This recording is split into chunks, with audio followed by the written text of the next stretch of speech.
Hey y'all, I'm sorry that the last stream messed up. Think it's because my I think it's because my thing is unstable. My internet was unstable. So I'm hoping that it's going to work right now.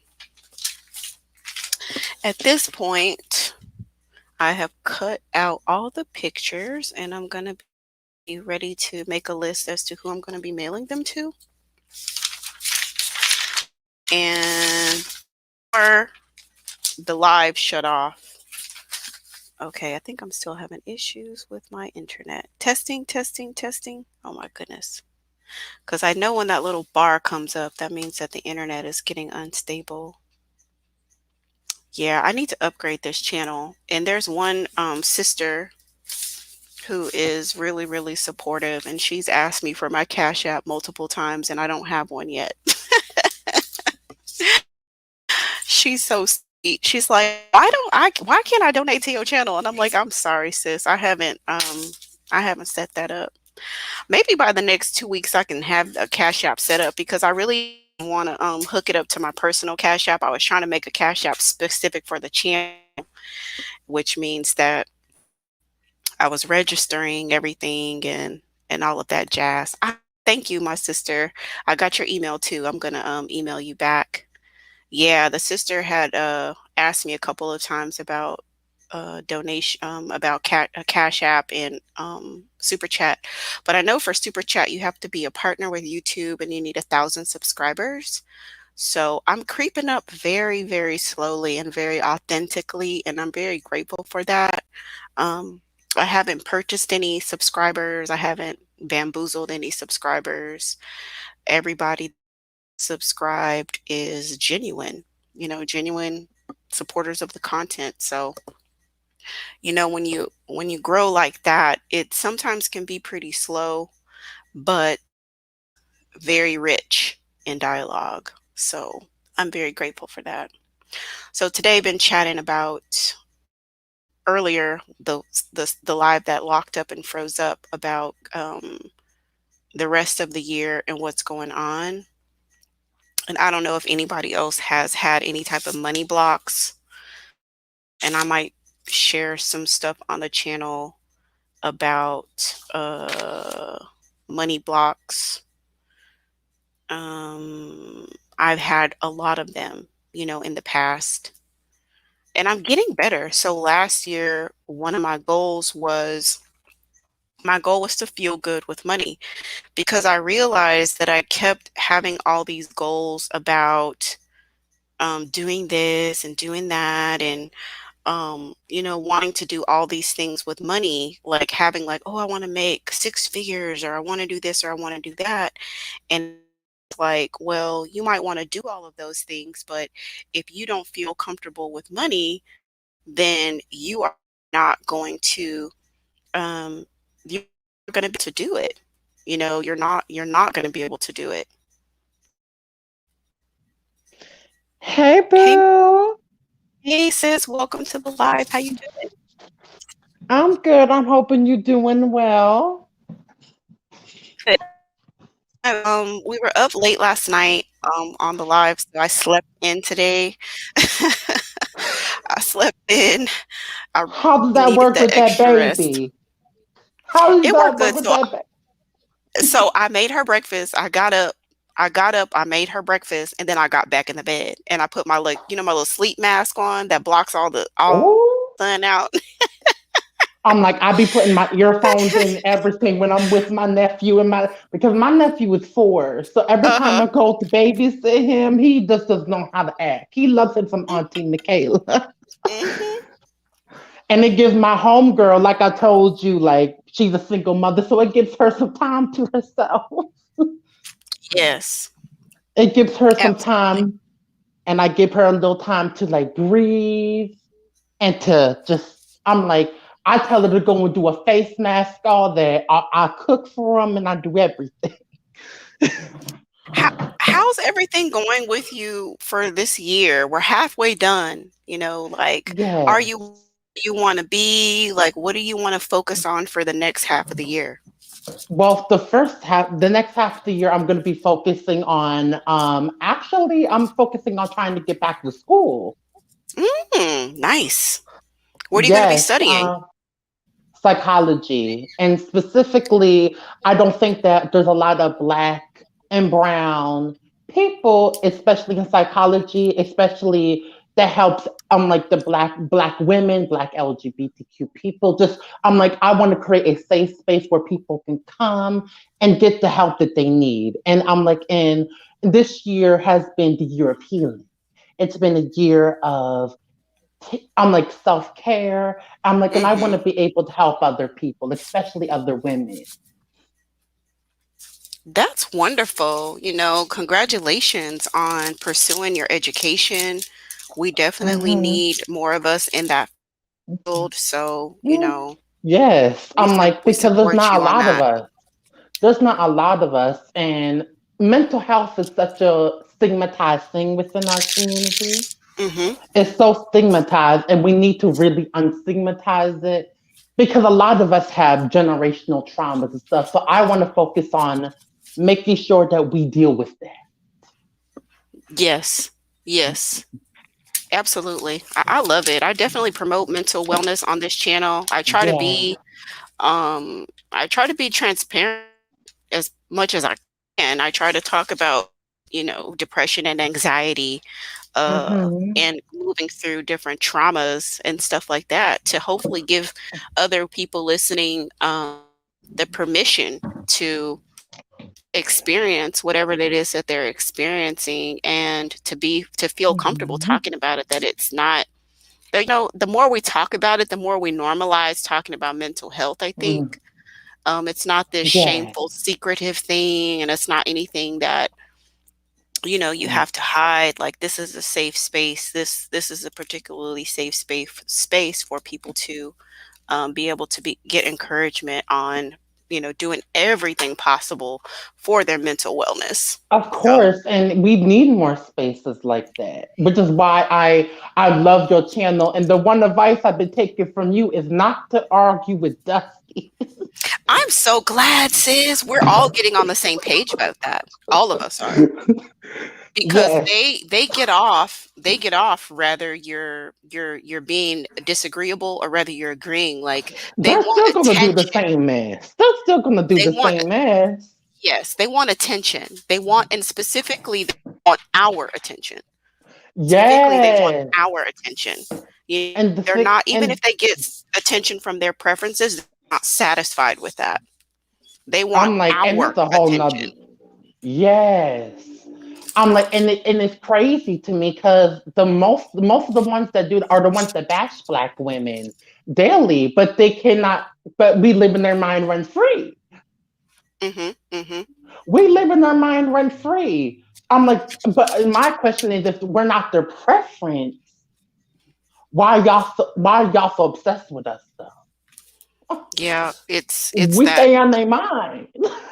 It's the pathology. It's the pathology. And I think that, the thing about narcissism and narcissistic males, you have to just understand that it's inherently contradictory. It just It is. is. It's Oh my! inherently, I'm so glad you said that. don't try to make sense of it, because it doesn't it's by design contradictory. So you say you don't Yes. want us, but you really do, but you don't. And then if you get us, you abuse us. Yes. But you really, y'all abuse everybody, because you abuse your preferences too. You Yes. abuse Oh, hello. yourself. Hello. So Hello. so yeah, just I think just coming to a level of acceptance that you're not going to be able to logically make sense of them. So just wrap it up as, okay, now I see what's happening. You have a lot of chaos and confusion within yourself, so now I get why you're doing what you're doing. And what drives me crazy is a lot of times because I'm light skinned is I attract these men. I'm like, Mhm. and the moment time I shut them down because I'm not into colorist men. I'm just not into that. I've Mhm. never been into that. There's nothing in me that is going to be okay with in me. It's going to be okay with you bashing women, in particular black women, and because of their shade and because of their I don't, it's not in me. I'm like, I find it actually disgusting because I have darker skinned black women in my family. I have the variety of shades in my family. And I'm like, and I've seen the way dark skinned women get treated. I've seen it. Yeah. Yeah, I mean, I think that the colorism thing is a big deal, and It it's good that is. you have lighter skinned people standing in solidarity with brown and dark skinned women. Yes, because Yeah. it's unattractive to me, always has been. I'm like, because low key, I'm like, if I were dark skinned, they wouldn't be interested in me anyway, which for me is a turn off anyway. Mhm. If I had that skin tone, you would be bashing me. Because at the end of the day, colorism is deeply rooted in anti blackness and racism. And it's contradictory in itself. Yeah. And I notice a lot of times these narcissistic, they're often colorist, they're misogynist, they're just every form of bigotry you can think of. Just Yeah, and and I think a lot of the colorism really comes with, that self-hate, which is why I mean, I yes. feel like we can't I know for me, if somebody's not attracted to me naturally, I just don't feel like I would wanna strong arm them, like, "I'm your counterpart, you need to find me attractive." Like, if you don't find beautiful black brown and black skin dark-skinned women attractive who are attractive, and you're only attracted to the most opposite thing of yourself, Which that has speaks to always your been weird to psychology. me. It's Yeah, always it been was weird weird to to me too. me. It was weird to me too growing up because I have like a light I have both colors, like a variety of colors on either side of my family. But on one side of my Yes. family is more light skinned people, and on the other side of my Mhm. family is more dark skinned. So I'm in the middle And between, you're in the middle, yes. So what has your yeah. experience been like? Because I noticed that a lot of it can go either way. Hmm. So what is Well, that experience like?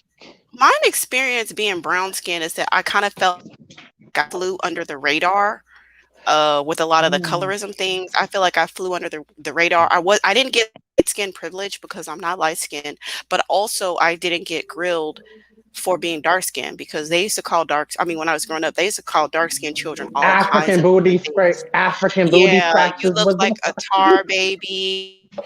You're black as night. oh, Oh, you're so black. If you come into the room and open your don't need a flashlight, just flash your white teeth, or you're so black. oh Like my I grew up with that. god.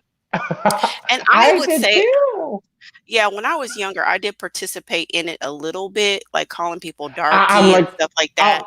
oh, okay, And I'll admit that too because I'm only 23. So there a few years ago when I was a teen and a little bit more naive, and I'm like, and me being the naive person, I thought it was just the light skin versus dark skin thing. I genuinely thought it was just like, oh, we're just appreciating the different shades. It wasn't until I got a little bit older that I realized the roots mhm, of where it mm, was coming from.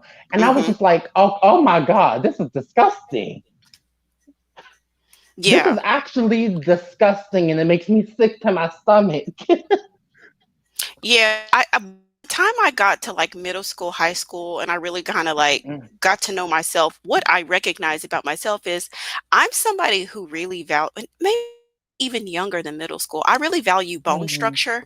I'm a bone structure snob, and so, in actuality, the Yes. truth of the matter is that my dark-skinned family is actually a lot more beautiful than my light-skinned family, and not because they're Okay. dark-skinned, they just have a beautiful bone structure. So They I'm have like, and I long noticed, legs, long limbs, and like, symmetrical faces yes. and all of that. Like we do have African features, but it's just we have like strikingly big eyes. We have like all like yes, Oh, on the dark skin side. And so I really just became this person that valued bone structure and striking beauty, and like I me don't care about skin tone, too. and I'm not always been attracted to darker skin. I even wished that I was darker skin. Yeah, but Yes. the light skin side of the family, they are color struck, so they really don't care Oh, how ugly you are. And I've had like guy family friends and stuff, and they'll go and get any light skinned woman. It doesn't matter, any light skinned woman. ew. And she will, and to I've me, noticed. And I I've would think noticed that that she was too. ugly. I would think that she was ugly. For me personally, because her face, I didn't like her bone structure. But they would think she's a bee's knees because she's light skinned and they don't care about anything except for Lighter being light skin. skinned, being yellow. We used to call them yellow bones. I Oh know yes, everybody had yellow something bone, red bone. red I used to think bones of. and all that. I'm Yeah. like the one I hated the most growing up was I'm like high yellow Yeah, because high yellow. Uh-huh. my family's from the south. Yeah, yeah, I've heard that one too, high yellow. And because I Um. remember I was in school, I was in like I think kindergarten or first grade. I think I was in first. Oh, we used to call them bright too. Like, oh, you're Oh, bright, bright skin. That's what we used to say when we were in grade school. And I how old remember, are you, sis? Because this sounds like my exact same experience. oh, I'll say for another day. But let me say this: when I was Listen, in, I I'm think I was in first 23, grade. so I'm 23. So growing up in the early 2000s, this is exactly the type of stuff we heard. Oh, calling other children bright. Yeah, Yeah, bright, dark. My dark skinned cousin used to get called African booty scratcher, and of course, we oh, did not understand where it was coming from because we were so young at the yeah. time. Oh my goodness. I'm like But I'm like, and what got my attention was my cousin is African American. She's not African. So I'm like, what? What do you mean? We're African American. We're not. And so we got someone came to our school and she was Nigerian. She was a Nigerian girl. Like both of her parents were Nigerian. So it was that mixed with xenophobia mm, that kind of popped up. mm-hmm, And I'm like, it was a lot. mm-hmm.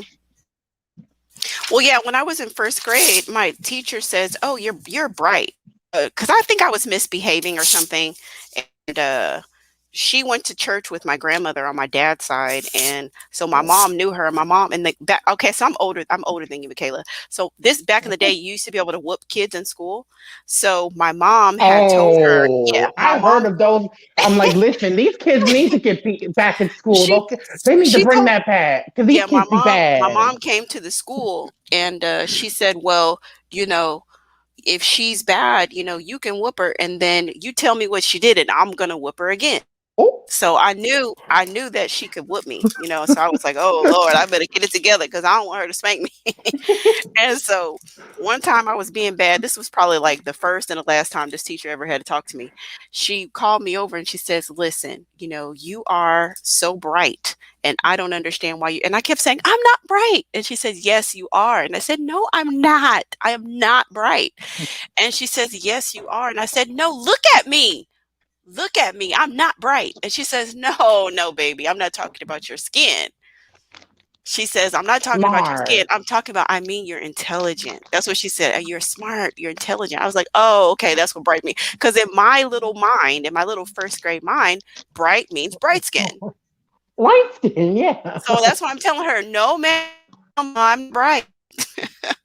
But, I've kind of like had to come to accept it because there's people who experience me as light. I've never been called light skin a day in my life until I was like a few years ago that I started dating Really? Africans. Yes, once Girl, I started dating Africans, they consider me light skinned. that's Yes. Not all, but a lot of really? them do. Yeah, yeah. Yeah, like, so when I was dating this one guy and, we had gone out several times, and so his friends, they kinda, like, knew my face because we would see them out at different bars and lounges and stuff, and they'd be like, "Oh, you're gonna call your light skinned friend?" And I'm thinking in my head, "Who he talking about?" Like, "You got another girl on the side?" It's like, "He talking about you." I'm like, "Oh, y'all consider me the light skinned girl? Okay." I've never heard that in my life, but okay. But whatever, I guess that's how y'all I, experience me. I'm like, But do you think? my baby is dark skinned and she considers me light Oh, skinned. And I used to always tell her, "No, I'm not light skinned. No, I'm not light skinned." But I don't want her to feel like I'm gaslighting her either. So oh okay, yeah. fine. She feels like I'm light skinned. That's how she's experiencing me. Then I'm just going to be like, "Okay, that's fine. That's fine. It's fine. Hey, girl. Hey, hey." And you know what's crazy to me? Like I'm the same way as you. I've always found facial structure to be like my favorite people were like Naomi Campbell and because of her striking features. Like women with striking features were always, to me, the most beautiful.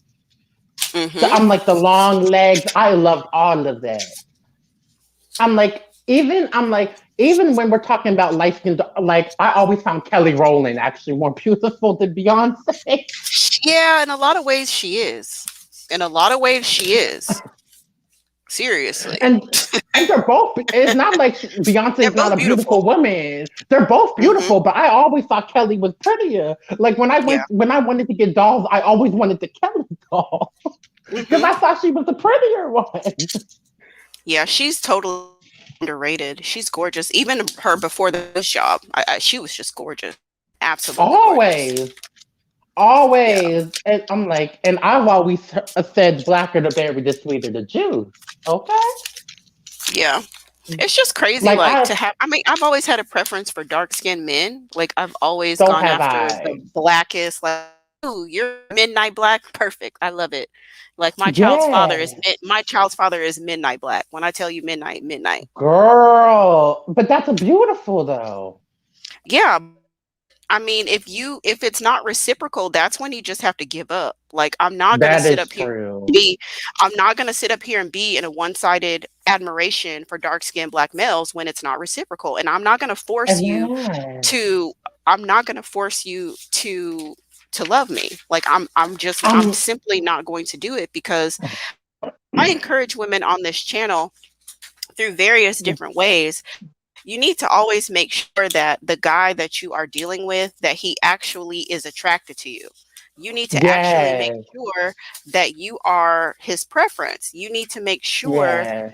that he's putting in the effort that is necessary to actually pursue you. Because if you Um, are a filler person, if you are a in the meantime woman, if you are somebody that's going to just be around for the meantime between time, you are at a high chance of getting abused and exploited because yeah. there's no invested interest in, you know what I'm saying, and You. keeping you safe. Like, there's no, they don't have any incentive to take care of you. They see you Yeah. as disposable, they see you as dispensable, they see you as just something to occupy their time until that they can get Mhm. what they really want. And so that's really, a lot of why I don't even bother with Yes. those types of men, because I don't want to be in a situation where I'm a in the meantime person. I want to Yeah. be you to move mountains, to be with Yeah. me And so that you'll cherish me. you know what's crazy to me? Because growing up, it was always when it comes to girls that I knew, it was usually the lighter skinned boys who would be interested in them, and the darker skinned men would usually. So it was almost like the opposite. Mhm. When I would see like people of the two with of the same shade, it was almost it was almost shocking to me. Because usually I used to see the lighter skinned guys go after the darker skinned girls Mhm. growing up. I never, it was, I mean, I don't know if that was your experience, but that's what I always saw growing up. It was usually the lighter Yes. skinned boys who went after the dark skinned girls. Yeah, that was my experience as well. It's always like a back and forth, which is why we always Hmm. get these mixed up children, because a lot of times a lot of guys will be attracted to the darker skinned women. All right, I'm about to Hmm. bring Call Me Coco up to the stage. Welcome to the stage, my love. Hi. Hey, go Hi, ahead. girl. Hey. Hey, y'all. Hey. Hey, Hey. sis. How y'all doing? I'm good, girl. Oh, man. I was listening to what you just said, and I was But like, that's exactly the truth, is that if a man is not willing to move mountains and damn near trip over his feet about his attraction, then throw the whole man away. Throw the Yep. whole relationship away, because men need that type of incentive. That's the only thing that will make them go move mountains and go build, and all of that is that they have someone that literally drives them into a certain level of their manhood. You know what? I'm like, I just got out of a relationship like a few months ago. And the one thing that stuck out to me was I wasn't his preference. And Hmm. I'm like, he preferred white women. Yep. So I was going into this really, I'm thinking, like most naive women do. I'm thinking like maybe that one, you know how a lot of Yeah. us are. So I'm in Exception this to the, you want it to relationship. be the exception to the rule. Yeah. Yes. Yeah. Yeah. I'm like, and he was a black man, an African American. Actually, he was Jamaican. Yeah. Okay, so I'm giving that background. Okay, he's a Jamaican black man. Okay, Hmm. and he preferred white women, so I wasn't even his preference. And the amount of stuff I went through in that relationship was just astronomical. And I found out after the fact that he was even cheating on me the Yeah. whole time, and I was heartbroken. I'm sorry. Yes. I'm sorry that Um, happened. I'm like, and I went through a whole lot of things within that relationship. So when you guys say like you have to have a man who is interested in you and is your type, and I'm like, that is really real. Yeah. It Hmm. If, is. if you don't want to drink your bath water, just let him go. Let him go. Right. If And if he does not do any of that stuff, like the real masculine, mhm. animalistic, primal stuff, let him go. I'm like, and what I found myself taking on a lot of masculine energy in order to be in that relationship. I'm at the point where I should not have to chase a man in order for him to invest in me. And if I have to do that, I don't want to have to do that. Yeah. And I It's feel like a assigned to lot of fourth dimension.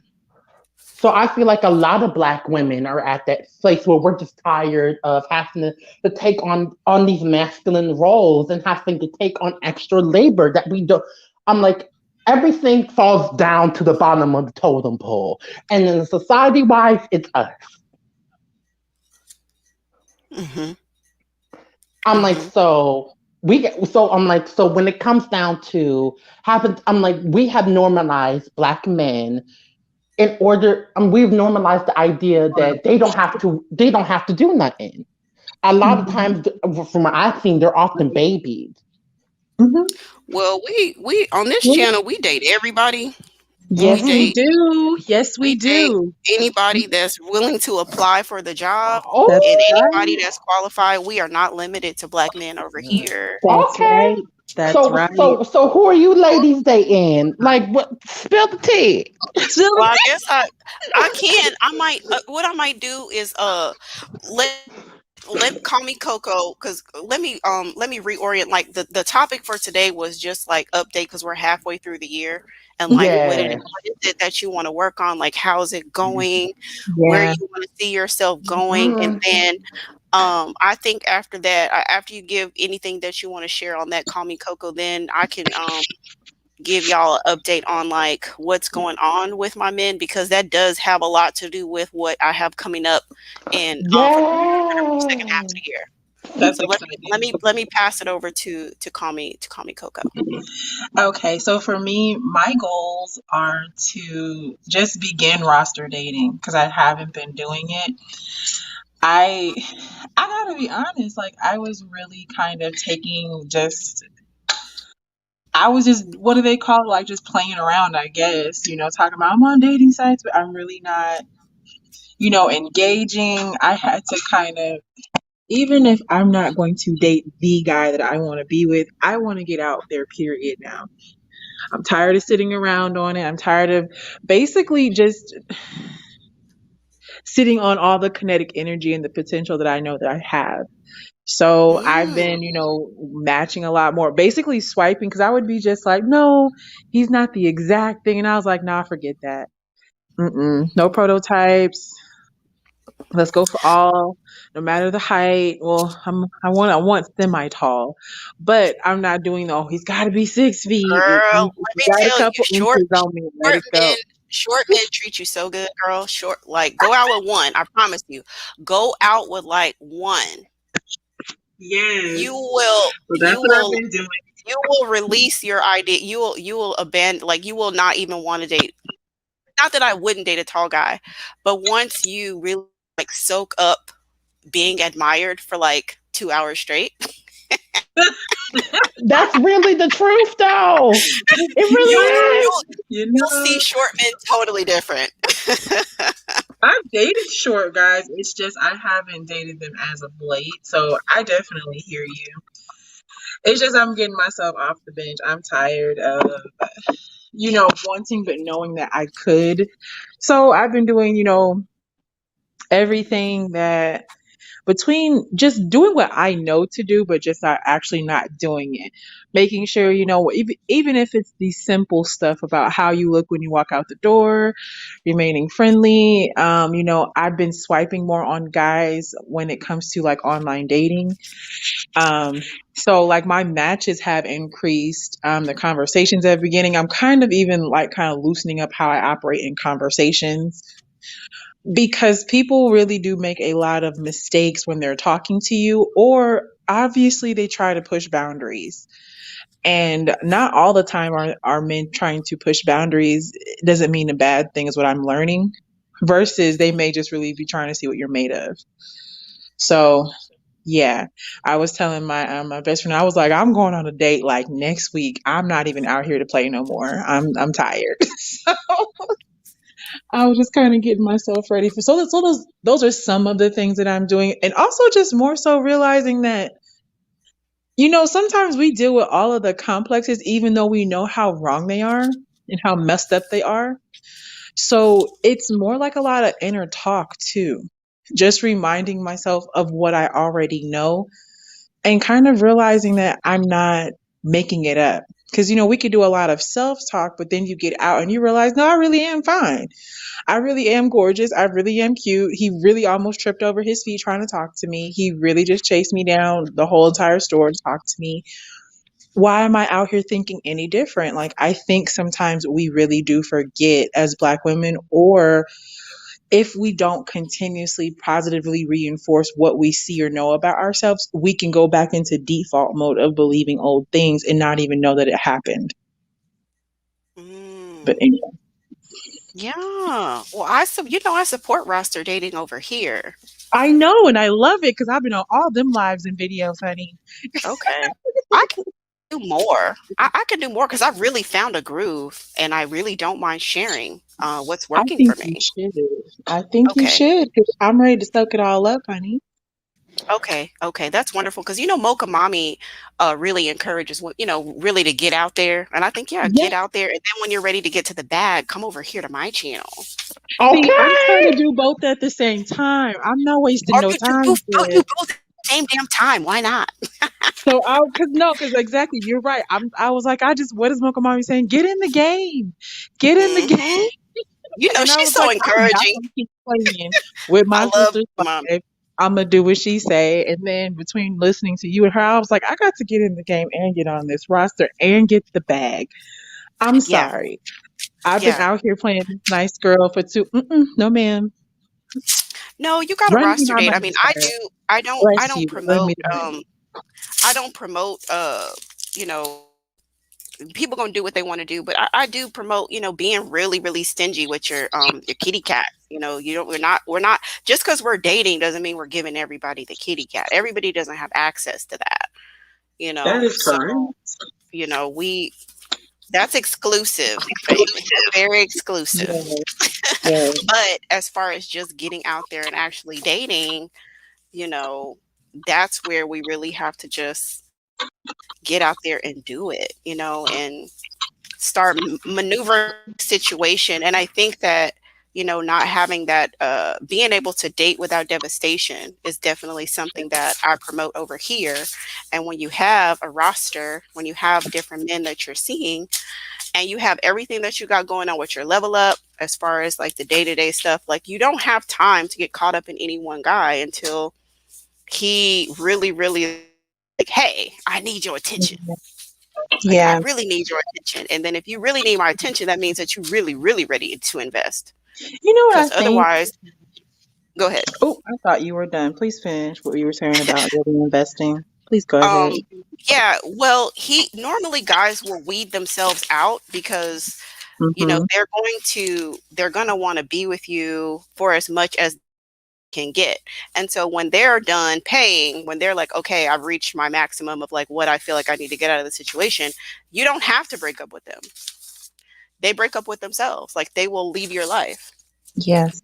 But if you're really what they want, they're going to keep on spending and they're going to keep on investing. That's how that works.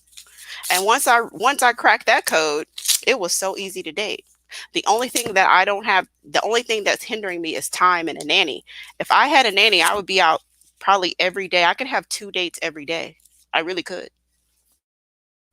Okay, we need to have some private conversations then, sis. 'Cause, uh, We do. We uh, do. but I was gonna say is that um, you said something that was really real, and I've talked about this on like live streams Hmm. about when it comes to Blackerson, everyone knows dating with devastation. Yes. Oh, And yes. everything about Blackerson, like all Black women know what it is to date to their death almost. Yeah. Whether it was mental, or like a, dang near a mental breakdown, or a literal physical situation, or like an emotional No. breaking point. And I noticed, like with other men, it does not happen as often unless you still chose death in a different form of race. However, I think you also said that you don't have to give away the cookie, and I know that for sure because can't nobody get what I'm not willing to give and what I've been holding down for a long time. But you get taught in Blackistan that dating, like if someone is doing something for you, that's all that's going to happen, or that's like either your obligation, or that it's almost like this synonymous trade that happens, or it has to happen. And most women don't know that it doesn't have to happen. So they don't even open themselves up to be able to like have these connections or these dating relationships where like Black women who are so Blackistani identified do not know what it is, like how you say on some of your videos, like guys are dating you for your time and for you stroking their ego. Like Black women don't know what that means. And I'm not trying to be funny, but it's almost like you're fear mongered into the few things that dating can be, and that's it. And there's this closed mind to it, so you don't even think it applies. Does that make Hmm. sense? No, it makes perfect sense. And I think the process that I really had to like get over, and this has been, refining the process over the past 2, 3 years. There's so Mm-hmm. many things that you have to unlearn. And Yes. there's so many things that you have to realize about your intrinsic value. Mm-hmm. And like not on a superficial level, not on a like we say it because it sounds good, but it doesn't really resonate in our soul. We say it because that's what we know we should say. I know I should value myself because that's just common sense. Why not value myself? But it's different Yes. to really feel it in your soul, like to really, really know I am To literally the believe prize. it. To It's literally believe different. it. Yes, it's Yeah. different. And so when the pandemic hit and I had to sit in the house and do nothing but like cook and be with my baby because the school was closed and there was nowhere to Yeah. go, and I just started to do a introspection because I knew that that was the roadblock. It's one Mm-hmm. thing to have a high self esteem. I had a high self esteem, but I had a low self worth. I had a low Mm-hmm. self worth. So I decided to focus on the worth Mm. part. And then once you kind of get a lot of that stuff cleaned up and you kind of get to embrace that your self-esteem and your self-worth are both high, then you enter into negotiating from a different perspective. And I think another thing is like just realizing that a lot of this is a negotiation. And a lot of this is you got to stay focused on the agenda as to what is it is that you're trying to achieve. Because I'm not trying to marry you. I just met you. I'm really just focused Yeah. on getting to the first date. That's what I'm Yeah. trying to do right now. Okay. And Yeah. so, and then I'm going to try, then we're moving to the second date. and then we're moving to the third date. That's what I'm focused on right now. I don't, I try not to astro project into the future, you know, of like me and Yes. him and a house and a picket fence and a dog and kids and all of that, because then stakes are so high. Hmm. I have to Uh-oh, admit okay. that's something I used to do. I used to astral project a lot, and I've come to a space where I need to stop doing it. Yeah. Date in the moment. Yeah. Definitely date in the moment. So, ladies, what has I'm like, how did you get to this place in your life where you are at a place where you know your self worth, you know that you are the prize, you know that these things within yourself. How did you get to this place, and how what would your advice be to younger women and how to get to that space as well?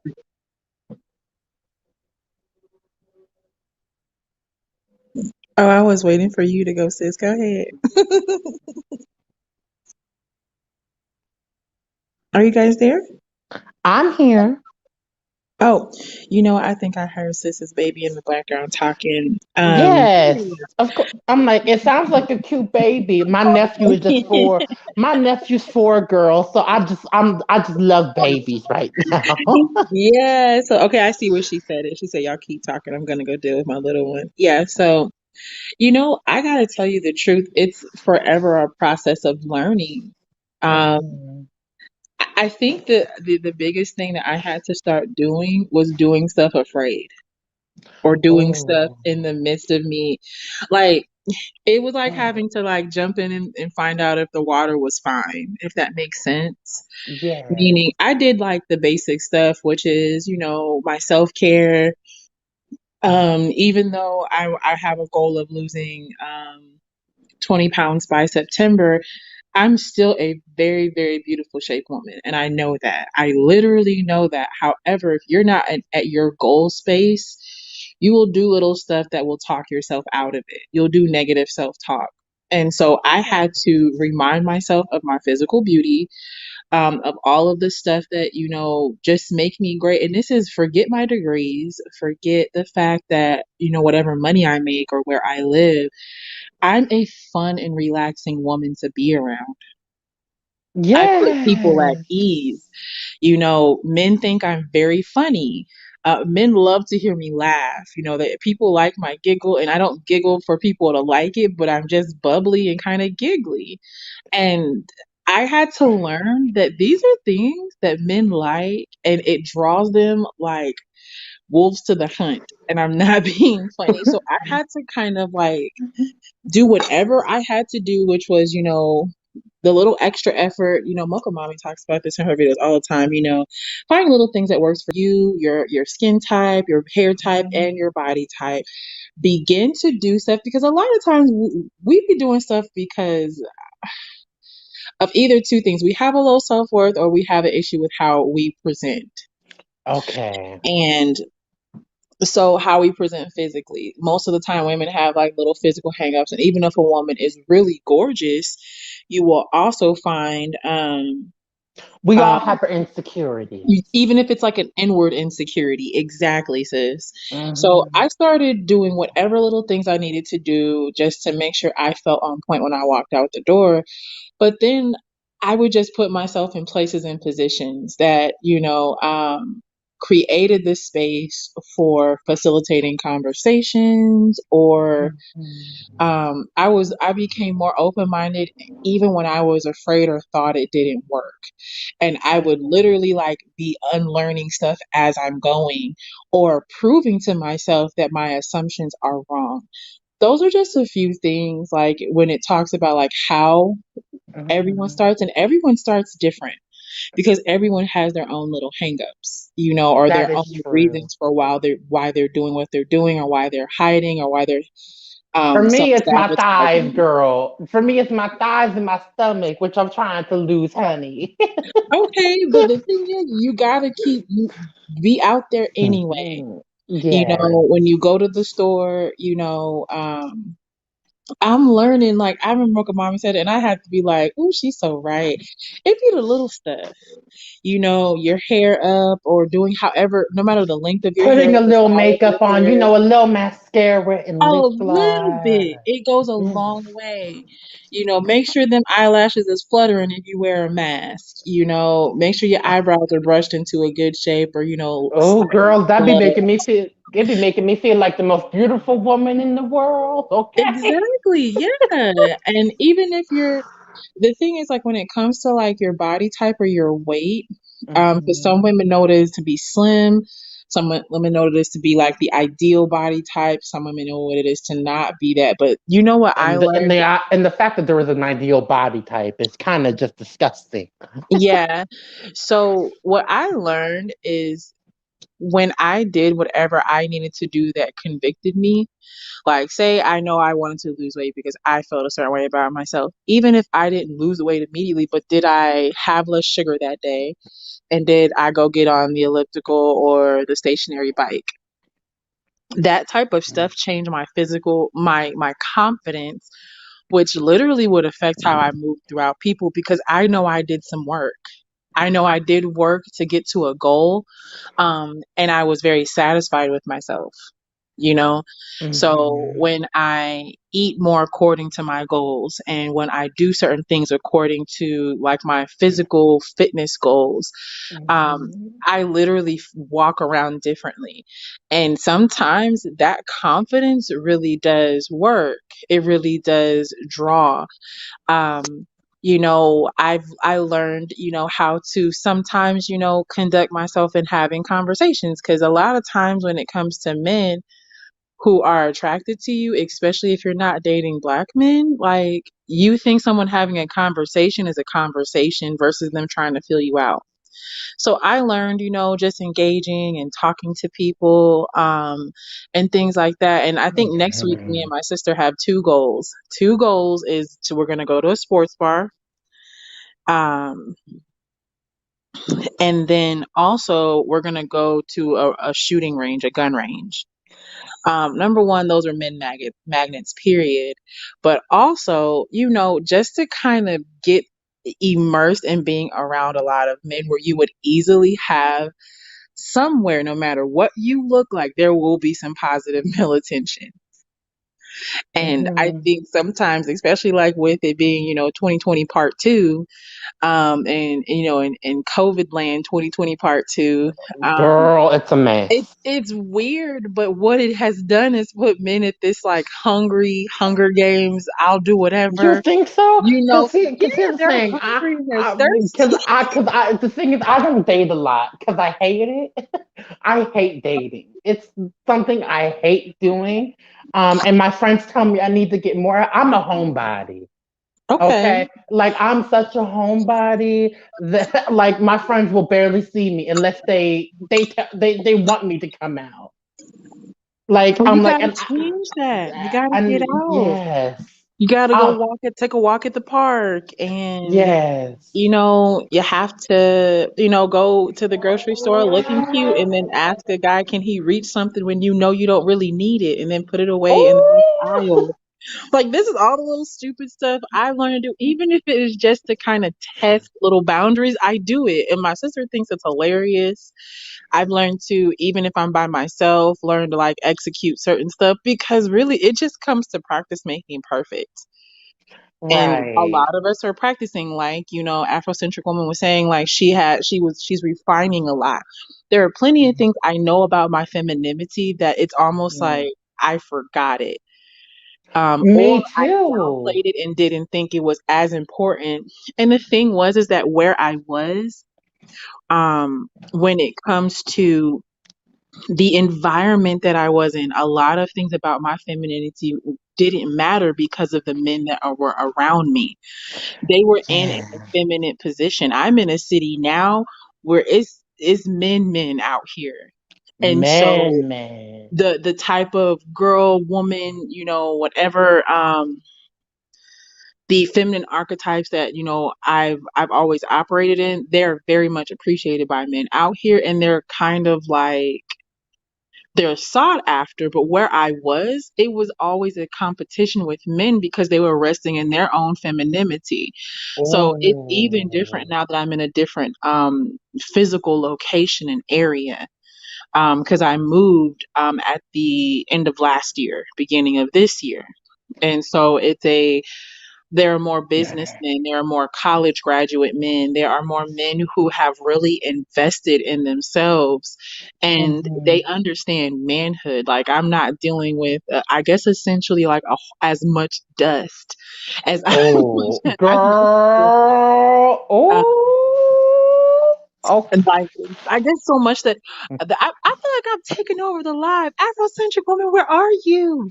Where are you, sis? I don't I'm want to back. be taking over I've your been listening. live. I've been listening. I went to go deal with my baby for a bit, but she's on the phone now with her Okay, Gigi, so she's good. okay, you But take over. I think what I'm gathering from what you're saying, and also from what the ladies are sharing in the chat in terms of, you know, what this channel can focus on for the rest of 2021 is encouraging women to get out there and Yes. start Yes. dating. For those who haven't, who are interested in dating out and just haven't, you know, crossed the threshold, to continue to let them know, you know, about dating out. So The thing with me is I I can have appreciate that. considered it. I have considered dating out, but the situation is it's a nervous thing for me because it's never something I've done. So I wouldn't even know what men I'm interested in outside of black men in the black diaspora. I wouldn't even know. So is that what has that been like for you, lady? This has been a learning experience. Well, lucky for me, like my first job out of college, like my first two major jobs, I worked for like old Jewish men. Oh, I'm in a big, really? I'm in a, yeah, I think I'm getting an echo from Michaela. Yeah, I work for old, oh, maybe that's you, Coco. Okay, there, the echo's gone. I work for old Jewish men, so I was like on a support level, so I learned what like old white men like, and I kind of learned how to navigate various different spaces. So for me, I mean, even though I was still dating black men, was working in a very diverse set, you know, on a corporate level, and worked very closely with these old white Jewish guys. So that really helped me. And then I got interfaced with a lot of wealthy men because I did a lot of work with our board of directors. And so Silicon Valley guys, old money from the Northeast, and really understand how different people, old money versus new money versus tech money, and what these people expect, how they move around, where they go, how they dress, how they talk. You know, I'm constantly being exposed to this. And so it wasn't, I don't think for me it was a huge transition. I just had to get a mental block because I think a lot of times what we tell ourselves, I mean, we really do appreciate black men. I mean, most of us do. And so we want to stick to that. But then again, I also appreciate myself more than any man. So, uh, yeah, I can look at a nice looking guy and appreciate him, but I can also look at him in a magazine as well and still appreciate him. I I would prefer a man that's going to treat me a certain way over looks. You know, looks don't go very far with me anymore. They're just I could take it or I could leave it. It's not a priority for me at all. So that really helped, I think, with getting out there. And like I already knew how to talk to men of different races. I already knew that. So it's really like that wasn't the hard part. It was just like letting this fantasy go of like riding off into the sunset with your chocolate handsome guy.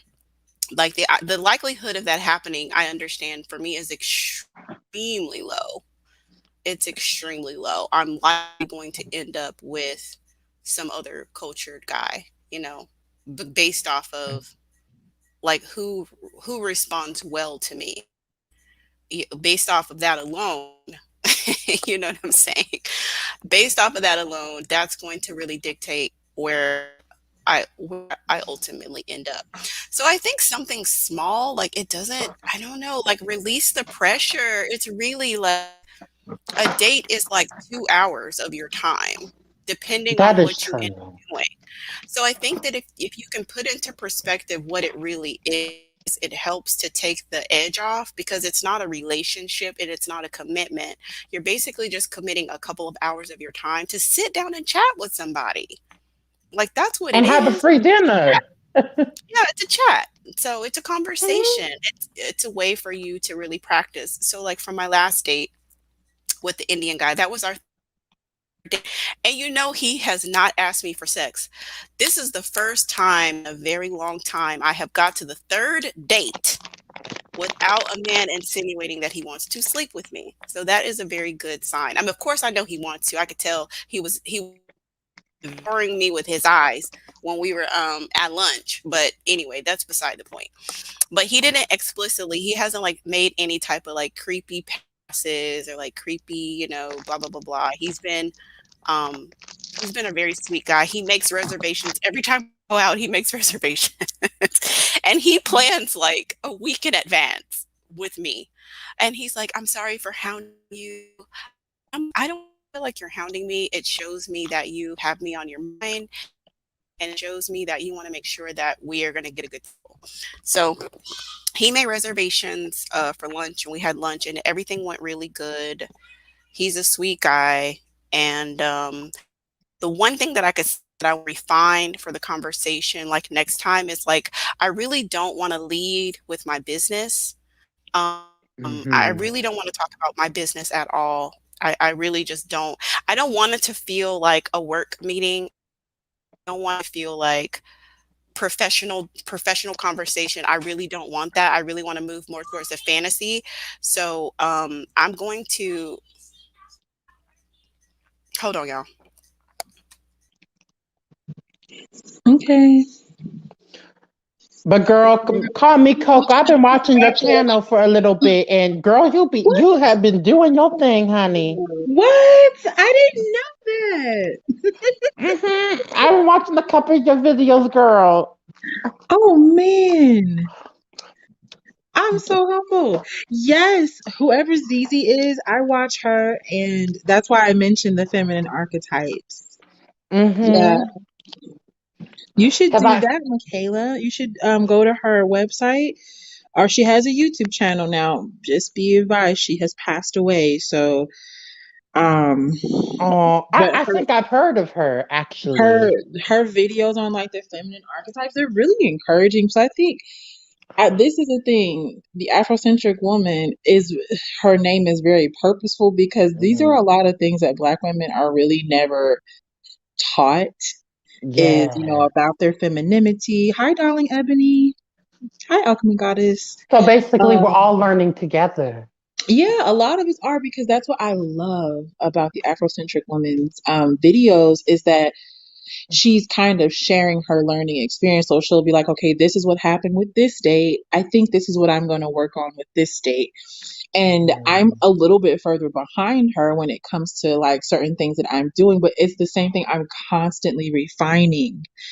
I'm Mhm. constantly like, You're a work in progress. yeah. And I'm figuring out what works for me based on like literal functionality. We are really programmed in the Black community as women to thrive off of dysfunction, Oh, even in our oh, dating, or what seems functional is usually very this fun. true. It's, you're made to feel like you're crazy, you're gaslighted about it. It's okay, Zizi. I'm pretty sure you didn't Um, mean anything by yeah, that. I'm like, and that's the thing. I'm like, they act like we're crazy, but we know what's going on, and they refuse to Yeah. listen. Yeah, and Um, I had non-black friends growing up. I had friends that were white girls. I grew up with two different Latina families or Latino families, a Puerto Rican family and Dominican Me family. too. And One of my homegirls is a Puerto Rican woman, Yes. Um, yes, and the stuff I'm like, and one of the things she brought up to me is, I'm like, she had a lot of black male attention, and one Hmm. of the things that she brought to my attention was that a lot of the black women in space were giving her look. She asked me why. I'm like, because black men put you on a pedestal and degrade us at the same time, and that's Right. not something that you experience. Right. So if you But see a what I black was gonna say is that they learn femininity very different than us. They get a That is chance. true. And They I One was have one. a standing one chance. one thing I could definitely say for my little one is that she is so dainty, and Hmm. these are not even things I taught her. She's just I just think that her being in a safe environment, like she's not afraid of anything. Everywhere she turns is safe. Like I Yes. curated a safe environment for her. There's no Right. violence, there's no gunshots, there's no domestic disputes, there's no drama at school. Everybody, she's in a private school where everybody loves her and she knows her teachers, and you know what I mean? Hmm. So it's like she gets to be herself, and herself is naturally feminine. And of course, Uh-huh. now that she's getting a little bit older, I'm going to start molding a few things and, kind of like but just the way she carries herself, I'm like, you are just so dainty, little girl. You You know, are that's so so funny. dainty. Yes, I was like that. But this is the thing about Blackistan and the Black community Yeah, is yes. I even was if you like got that too. raised in with, around gunshots and all that, there's this humbling and this fear mongering that happens with Black girls are just being girls, feminine little girls, princesses, wanting certain things. There's almost this thing that happens depending on especially depending on what that little girl looks like.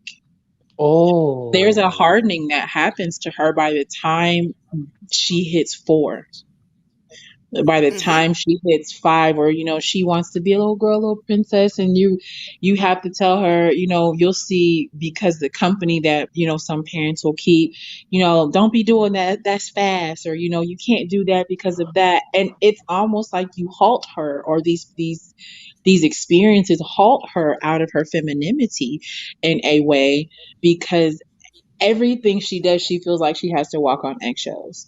And so, like you were saying, I remember you said your little one, she's able to just, be a little girl, a princess, a ballerina, whatever she wants to do. But I more so was like that, very feminine, very dainty, but it was like because I was a little brown skinned girl, I couldn't be that. I could not have certain aspects of my femininity manifested without it being the fact that I was wanting attention. Me being as giggly as I am, that is a problem for some people because you're too damn happy. Oh my True, God. true, I'm like, they can screw themselves, okay? true. You're Screw It can be right. very them. You're triggering. It can be right. very And triggering for it's people if they're crazy. miserable. It can be I'm very Yes. like, triggering for people if they're people are miserable just and you're miserable. joyful. And you're Yeah. joyful because I think I talked on one of my lives towards the end about, these people not be having access to emotions. They don't have Yes. access Oh, to joy. When they see you, they're so jealous of it, but they're Yes, not ma'am. willing to yeah. or to have an access to their emotional body. They're not willing to do Hmm. that Yeah. because it's too dangerous. Because if you want the joy, that means you're going to have to feel the sorrow too. Yeah. So, in order to avoid, sorrow, they'll just look at you and you have joy, and they don't want to do what it takes to experience it. So, they don't want to try to make you feel like them, miserable. Yes, ma'am. Hmm. I love Yeah. I love being around joyful people because it's such a great energy. It Yes, and is. I'm I like, love and it. she I and love it. girl, you have just an energy that's so that I'm like, I could feel the positive energy through the screen. Like it's just so it's so sweet. I agree, sis. I agree. It's This so is my love. I'm like, record. it's just so lovable. Oh, Oh oh. my goodness. She told me, says the first time she was called fast was in elementary school.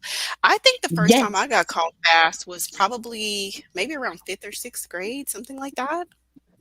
And I was in Really? the first girls who grade. develop faster definitely got it hard. You I know, was girls one of those who babies, those fuller, thick girls.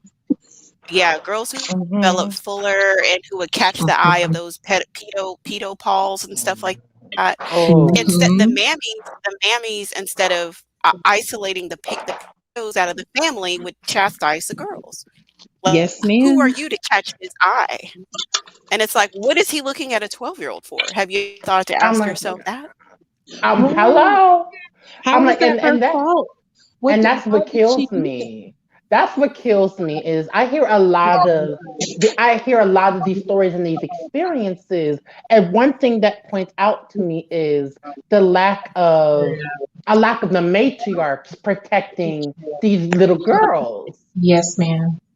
And I do not see a lot of that. I see a lot of them chastising these little girls for Mhm. developing a little quicker. And I'm like, but here's the thing, you can't control that. But what a grown man to control is what he stares at. Yes, sis. Yes. I'm like the idea that there's a grown man staring at you and I'm like and basically violating you visually. That's a problem, and the idea that no one does anything about that is just ridiculous. Yeah. Yeah. And Instead of blaming you, and instead of protecting you, they blame you for what a grown man does, and yeah, that's not fair. no, it's not.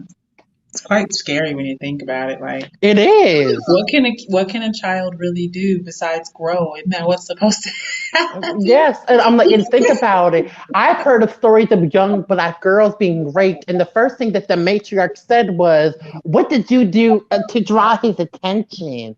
Yes, ma'am. What does that matter? This Yes, little girl ma'am. was raped by a grown ass man. Yes, ma'am. What does that matter? Yeah. This baby was violated. Yes, absolutely. And they still get to come to Thanksgiving dinner. Still, ain't that I'm some ish? They Whew. still, and the yeah. thing about it is like they look at you like you're crazy because we're not supposed to talk about these things. I don't care. Like I won't even like my one of my sides of families like I don't even deal with them anymore because I just feel Yep. like if you want to continue to pretend like this guy's not a pedophile and y'all can do that, but I'm not about to be involved. Stop him. I'm not coming.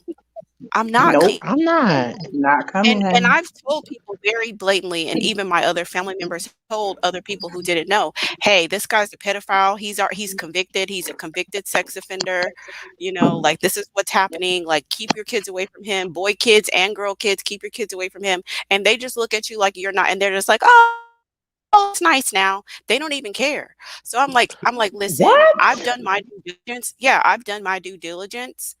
Yep. So if you put your child in his care, or if he has access to your child and your child gets violated, you are not going to be able to Play play like like you you didn't didn't know know. because you have That's been right. thoroughly informed as to the nature of this person. And this is my own family member and I won't fuck with them.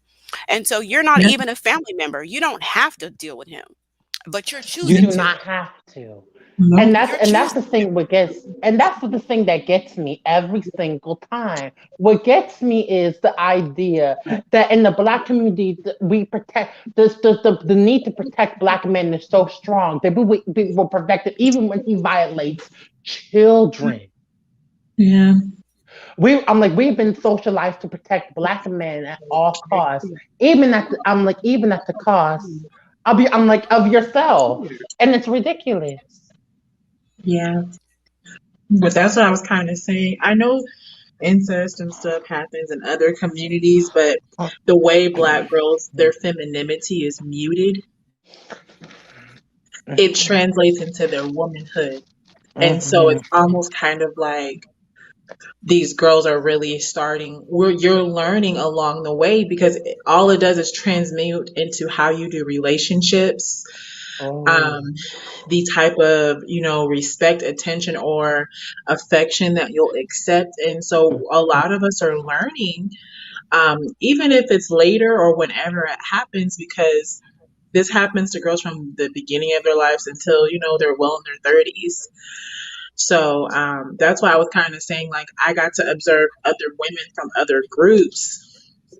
Their femininity was nurtured differently because they had a place to operate in. Their mothers taught them, through how they interacted with their dads.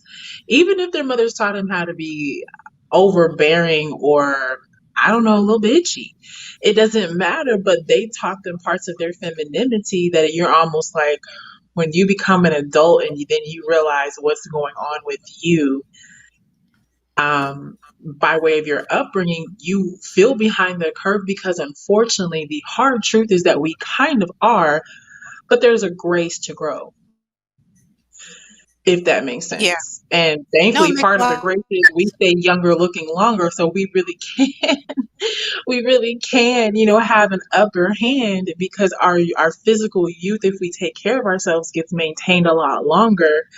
And I don't know, I kind of wonder if that was like some biologically cosmic response. I don't know.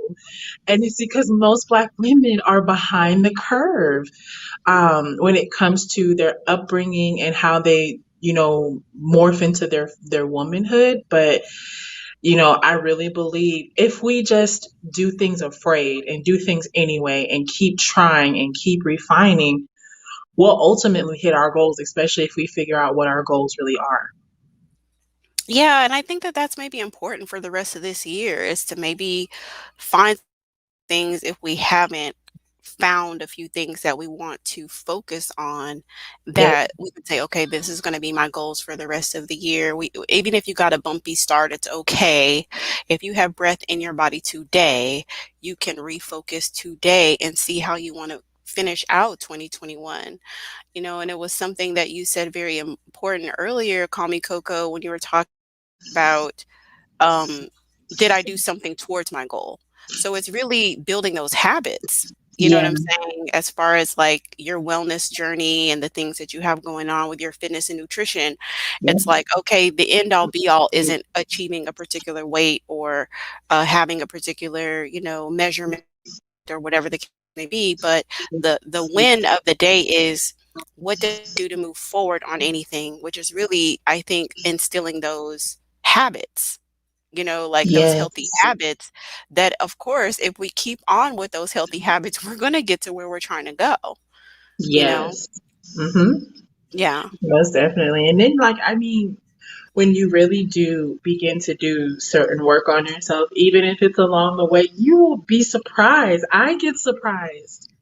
I still get surprised by the type of male attention that I attract that is desirable, because anyone can attract trash, because every man who's trash knows all he got to do is just give it a try, and some will say yes, some will say no. It's a numbers game. But when it comes to us, men just shoot their shot as a numbers game.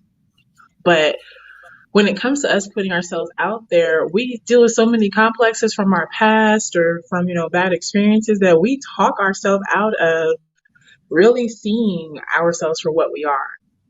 And so I said, every time I go out, I get surprised by who, buys me a drink or, um, tries to take me out and stuff like that. And you would never know, especially because I'm open to anyone. I know the other day I was talking about this on a live, handsome Korean man. And I was just like, wait just a dang minute. I wasn't ready. I'm used to finding white men, but finding Asian men, come on, honey, do you have a brother? I found out he was married and he was just, really attracted to me. But I was like, but do you have a brother though? Let's figure this out. Hmm. 'Cause, um, it's just really interesting because I find that now that I guess I'm in a better physical area, in a better zip code, these men are like, they hungry, and I didn't realize it, until I had to be like, I'm gonna do what Uncle Mommy says, and I'm just gonna shut up and get in the game, and that's all I'm gonna do. And that's all I've been doing, and it's been a whole adventure, but every time I walk away, like, feeling myself a little bit. And it's because we really just We're learning and we really don't know sometimes, and we're constantly refining. And I love that about your videos and your streams because you always share your goal or your experience, and then you say, I think this is what I'm going to work on next time. Or this is how I realized maybe that video when you were talking about giving information that's unsolicited to the guy instead of just being like, Yeah. oh, okay, and letting him fall on his own face if he has to. Girl, I was like done because I'm that person too. I don't even want to say I'm a bit of a know-it-all. I am, meaning I really do research. I love to read. I really do know tons of things. However, sometimes I said this in the live the other day, like you just gotta just learn the spirit of shut up. Because that's all men want sometimes. They want to just see themselves through the lens of you without your Yeah. input until they ask for it. And I was like, duly noted, sis. Good reminder. Yeah, I didn't realize how much I was keeping myself from a lot of money.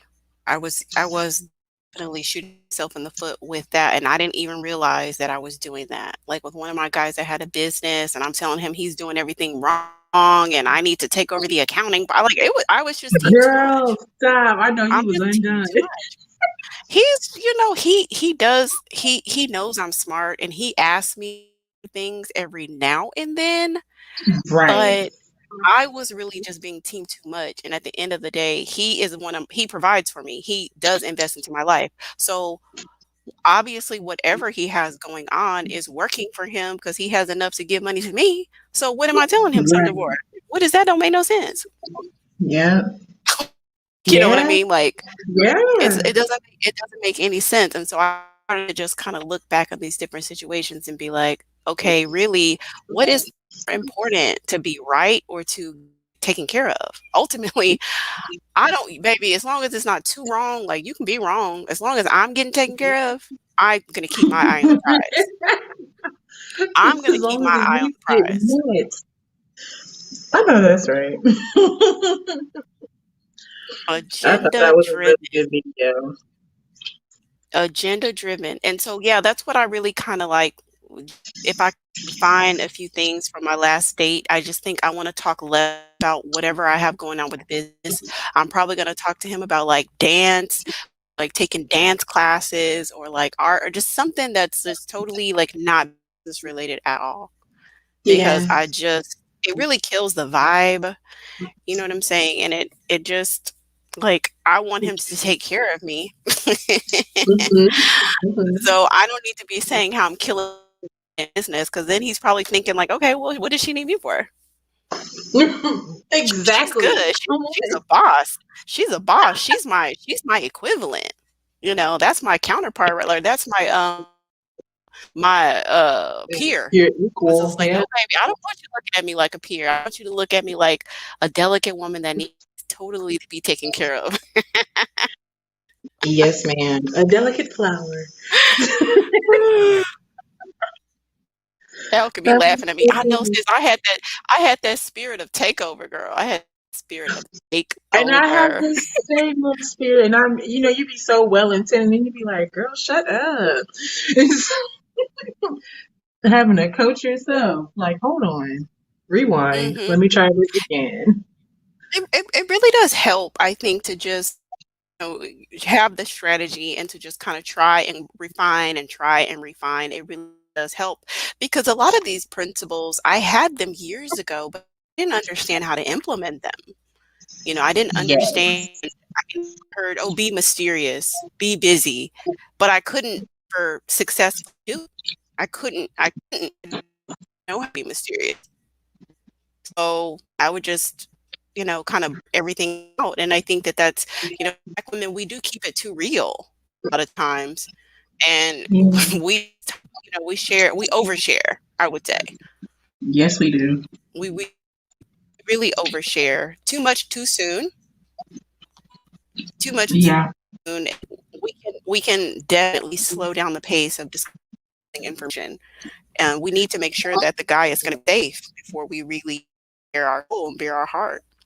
Like, if we think about, the diamond that's behind the glass, and then the really expensive diamond that's in the vault that has two security guards, and you need to get a background check even to get an appointment to see it. Yeah. We need to think about our diamond that's in the vault with the two security guards that you need an appointment and a background check to see. Yes. They Every give a big hi, my picture. name is Jared. Hi, my name is John. Oh, John, nice to meet you. Here's my heart. Right. Gone Yeah. are those days. Gone are those days. We're not doing that no more in 2021 going forward. No. We don't know John. We need to background check John. We need to see who's John's peoples. We need to see John's genetics. Would he have mental health issues in his family? What's going on? Are you consistent, John? You got some money, John? You got a job? What's your portfolio doing? John, we got questions for you, baby. Okay. So no, my heart is definitely there, but I don't know if you are safe to take care of it. I It got to figure these resembles. things out. I got Yeah. to figure these things out, and it's gonna take me as much time as it take me. Yeah. You know what was so funny that I had to like really pay attention to the other day? I briefly mentioned this the other day when I was on a live, and I had this guy chase me through the store, like literally. I won't say literally chase me, but he followed me to the point where when I personally like left to get away from him, as he was checking out, he went and found me. And I realized the fact that I didn't want to talk to him was what really drove it home because I at one point I remember from the time he came through the store, he saw me, was staring, and I just was like, what does this dude want?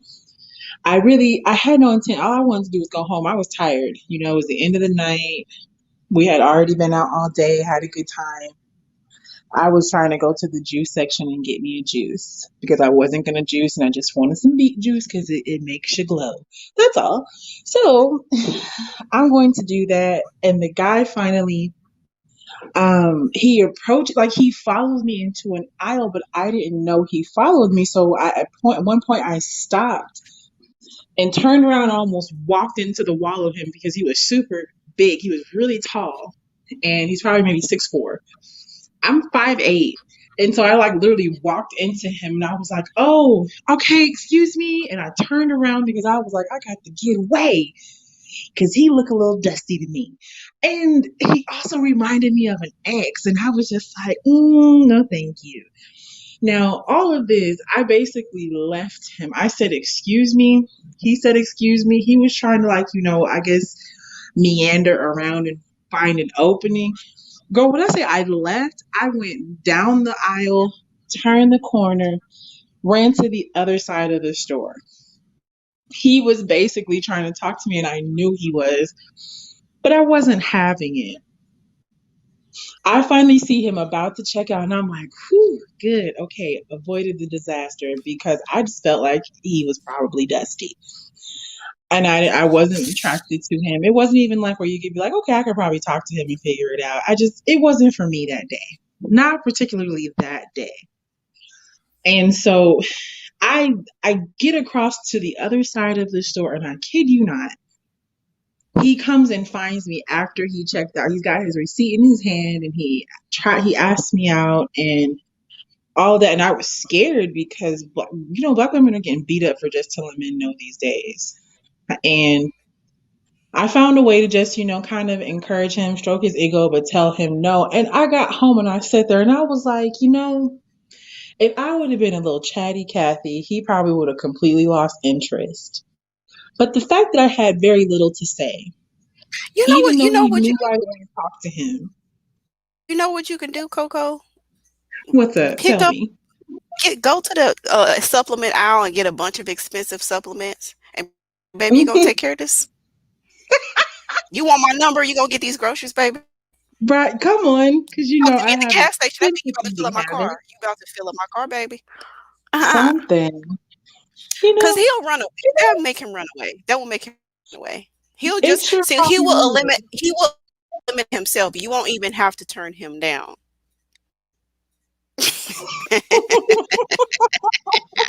You won't So even what have to you turn got them on down. this ticket? What Go you there, got get on you this some tab? vitamins.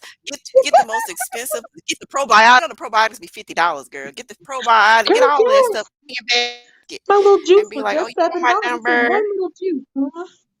Oh, you pick up 5 juices then. Perfect. They You $7." know, And be like, "Okay, what's your name?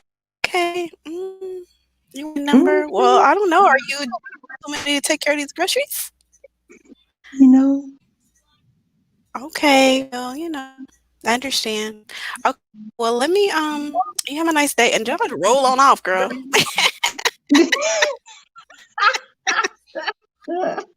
I'll roll on off. I've done that before. I dust these for like money. They run away. They run I'm gonna away do too that. fast. Yes, You don't even yes, have to turn them down. Like they will run away from you if because you ask them for something. they don't want to No, they pay don't want to do pay. anything for you. Like even if a Mm. man wants my number, I'm like, what are you gonna do with it? And they'd be like, I want to build and I want to Girl, conversate. no. Don't you I even say I want want to to. build. I'm trying to build with a queen like you. I'm like, okay, you trying to build? Well, um, I'm looking for something a little different. So, enjoy your night. If Thank you for you're your not interest. telling me that you about to take me out and like show me a good time, and you about to if a man doesn't tell me what all he wants to do for me, I'm not giving him my number. Or if he's not ready to take care of something right then, I'm not giving him my number. Ooh, sis, you ruthless. I got to come on I now. am. I don't like if we're out, you asking me for my number should be accompanied with like you're doing my tab, you're getting me a drink, you're doing something. I'm not giving you my number for nothing. Yeah. I'm just not gonna. Hmm. Why? Why would I ever this is how you eliminate wasting your time. This is how you eliminate wasting your time because you're not even going to get into a situation that the man is not about to be putting in effort because he's already gonna self-eliminate himself. He's gonna take him out of the equation because he don't wanna do nothing to get your number. He's just like he might be trying to get 50 numbers that day. If you're trying to get 50 numbers, I'm not the woman for you because you cannot afford 50 women like me. You can't. So let's Lena go there. said, "You want my number? Can you cash at me then?" Girl, I'm done, Lena. I said that, Lena, I said that one time at the club. You know why I said that because the club was closed, right? Now, Mm. normally when let's say I'm going out by myself, I don't even pay to get in. What I'll do is I just pull up. I'll pull up, kind of like meander around.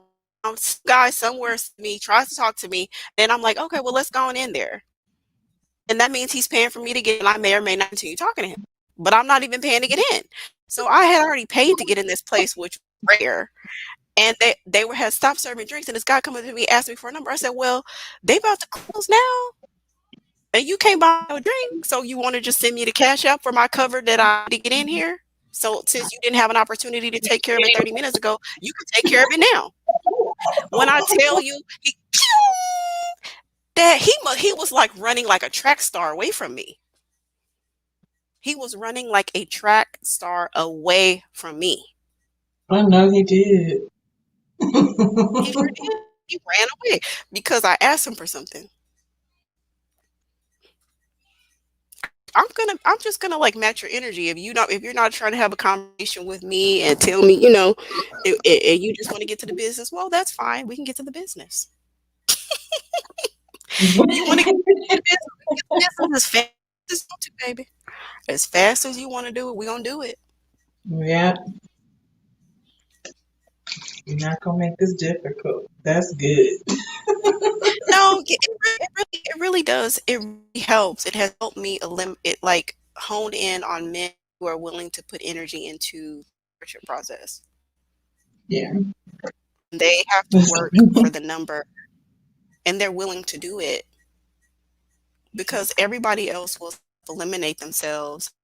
Think that, if we can look at these people who are self-eliminating as blessings, not as losses, that helps ease the tension in dating. really I takes a lot of the agree. tension off.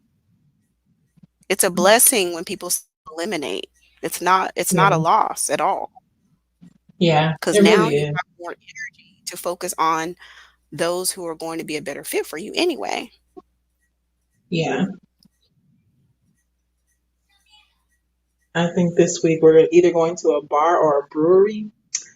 So we're gonna see what happens with this. That's good. I actually found this golf organization that I think I'm about to start volunteering with. Oh, Um, yeah, because I want to get involved with like the golf scene, but I haven't really found a way. Like I'm trying to find a way that I don't have to pay for a membership. I want yeah. to pay for like not right now. I'm not prepared to do that right now. So Hmm. I've kind of found a backhanded way to get involved in the golfing community through volunteering through this organization.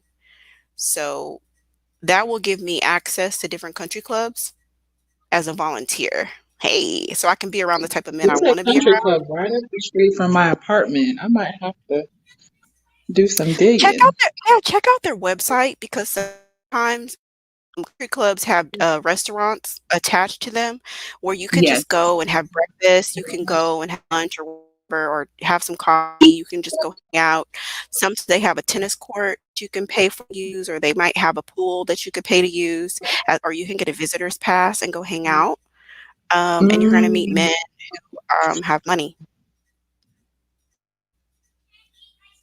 So okay. in fact, that's what I was researching earlier this morning. I pulled up a volunteer application and everything. I have to like get background checked and all of that because how people are, um, when they're inviting people into their space. But yeah, I pulled up the volunteer application. So I'm probably going to be involved with that, and I want to get involved with their fundraising Huh. because the donors of this organization have a lot of money. So I Oh, want to get involved with helping them at the fundraising galas and stuff like that because I needed to find a backhanded way to get involved in the golf community. When there's a will, there's a way, girl. Okay? I'm learning. I see. There's I see. we have to be strategic. We have to have a strategy as to exactly what it is that we're doing, especially when you don't have a lot of time. So whatever time you have, you need to make the most of it. Maximize your Yeah. time. I need to go to a Maximize look your at the golf club. Or what is it? Not a time. golf Yeah. club, the the country club. Yeah, it's like right up one of the main streets from my apartment. And I go by and I mean they'll be like out on Saturday just like hitting balls together and I'm just like, this shit is like sex to these men. Golfing. Yeah, you can go over there if you get a visitor's pass and just act like you don't know what you're doing and you just want somebody to teach you a little bit of golf. I'm sure one of those Girl, I don't gentlemen know, would so be it's happy gonna to. work. I don't know, Jack. It's going to work. Teach me, please. I am so my sister, she always talks about me saying like I'm good at asking for help or someone to teach me something. So, yeah, I sure will take that up. I am good for Yep, being that's just not clueless, but just like, can you help me? I know you know what you're doing. How do I do this? mhm. I'm gonna have to They get feel on so it. useful. They feel so useful jumping in because I'm thinking like, what environments do I want to be in for the rest of this year? Yeah. What environments? Because for my online dating is getting a bit better lately, but for a little while, it was getting real crazy. It was getting insane. What And are so I the was sites like, that "Okay, you're I need to using get out." though? What Use, are your favorite Bumble. sites or apps? One of my favorites is Bumble. I was That's on the one Hinge, I've but been having a little. I'm about to Keep get going. off of Keep going. Hinge. Not renewing it. I'm not gonna renew Hinge. Hinge is really. I know people said it was so great, but it's so boring to me. I'm not. Yeah. I just like I let go of Match. Match.com. I had a membership, and it was just. Now I'm about to try Match. I have a girlfriend who is engaged to a very wealthy man she met on Okay. Match. Well, maybe I'll She try is it. not I working. don't know. She is not working. I mean, she's working a little bit, but she don't have to. I like it. It's nice. She is a taken care of woman, and she met her man on Match. So, and I've heard other ladies having good, stuff on Match too. I'm probably going to try Match, and I'm gonna take a break off a Hinge. And then I was Yeah. thinking that I need to get out and freestyle more. And so that's why I'm gonna be joining this golf association thing. And then there's also like aviation clubs, yacht clubs. If you live on the coast, you can volunteer or like work at a yacht club, and Oh. that gives you an opportunity to meet a lot of wealthy guys. And then if you're landlocked, you can do a and I learned that because one of these guys that I talked to, he had 2 planes. So, he introduced me to the world of aviation, like local, like small municipal aviation, like guys who have planes like that fly on the weekends because they have nothing better to do with their lives but fly an airplane. What I mean, like it's like we're talking expensive hobbies. Talking expensive hobbies. Like your Well, hobby is son, flying your own like little toy, like your own little plane on the side as a beam hobby. me up, Scotty. I'm here for it at this point. Yes, yes. So, yeah, that's something that I'm gonna get to. I think I'll try to do one thing at a time. Focus on getting a rhythm going with the golf, and then probably move over to the aviation. But if ladies live on the coast, or if you live on a lake with a marina, Hmm. that's a good way to meet guys. I'm intrigued. Yeah, I got some homework to do.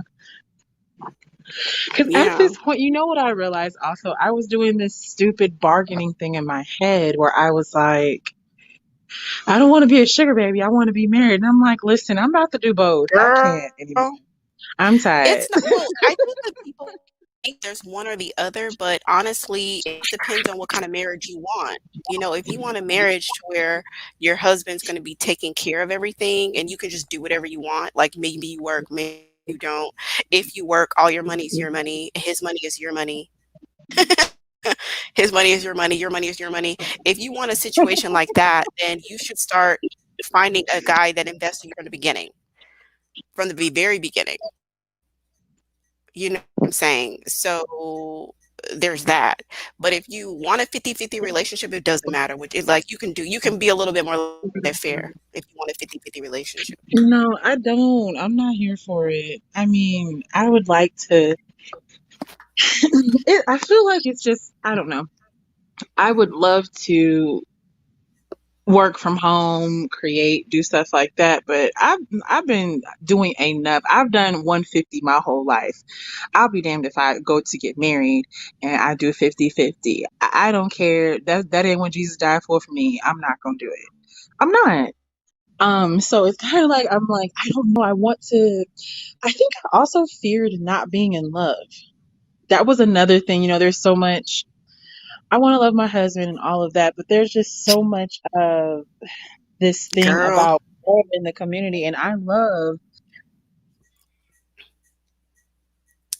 I think if you have a man treat you real, real good and like give you a lot of stuff that you need, you love that feeling. You love getting taken care of. You love what he provides. Like, I don't know. It's hard to explain, but I'm definitely like, I don't like my top priority is not love. I think the love will come. The love comes after provisions. Uh-oh. Did I get frozen? Okay. I think I'm still gonna be heard. I fear not being in love. Yeah. Well, I understand. I think I used to look for love at one point in time, but now that's really low on my list of things to pursue in a relationship. My list is pretty small. It's like protector, provider, emotionally stable. So I only have 3 things on my list. So that makes it easier. I don't have a long laundry list of my perfect partner. It's very small. But I find that, you know, I don't know.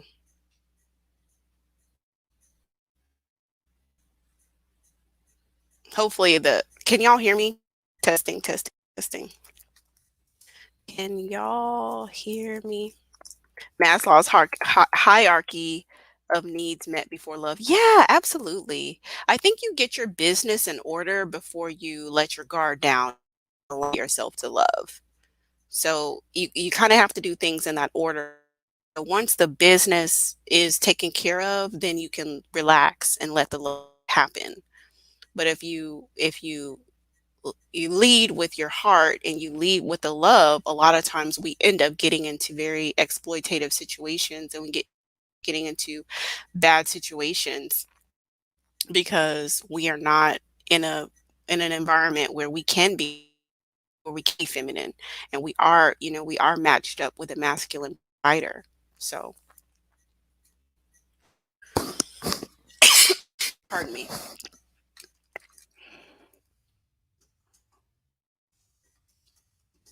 Testing, testing, testing.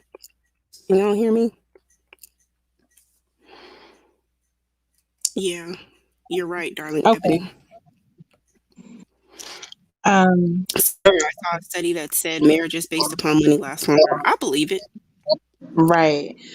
I think sometimes women are having to realize that we need to, if we are wanting a lot from men, we almost have to be willing to approach things like how they approach it. Absolutely. I don't Absolutely, think because they're very agenda driven. They they already know what they want from are. you. They already know what they want from you. They already know it. And I think that that's where the heartbreak comes, because we want a Prince Charming. That's what we want. Right. And so when he's sleazy and he's like, "Oh, do you want to come home with me?" Heartbroken, like, "Oh my God, I can't believe you looking at me for sex." Yeah, he wants sex from you. Like, get over it. Then I want sex That's from what him he too. I wants. just don't want it yet. I don't understand why we get okay. Listen, we might get to that. We might not get to it, but before we get to it, no. You listen. Yeah. You want to bring it up? I'm gonna bring it. I'm gonna bring up something else.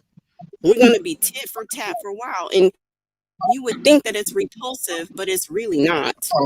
Right. They I think don't. they're used to You know what I'm women not saying? knowing it, but they would respect when women realize it, depending on the guy. Some dudes just want to be a sleaze bucket about it, and they don't want you to realize, I guess, game recognized game.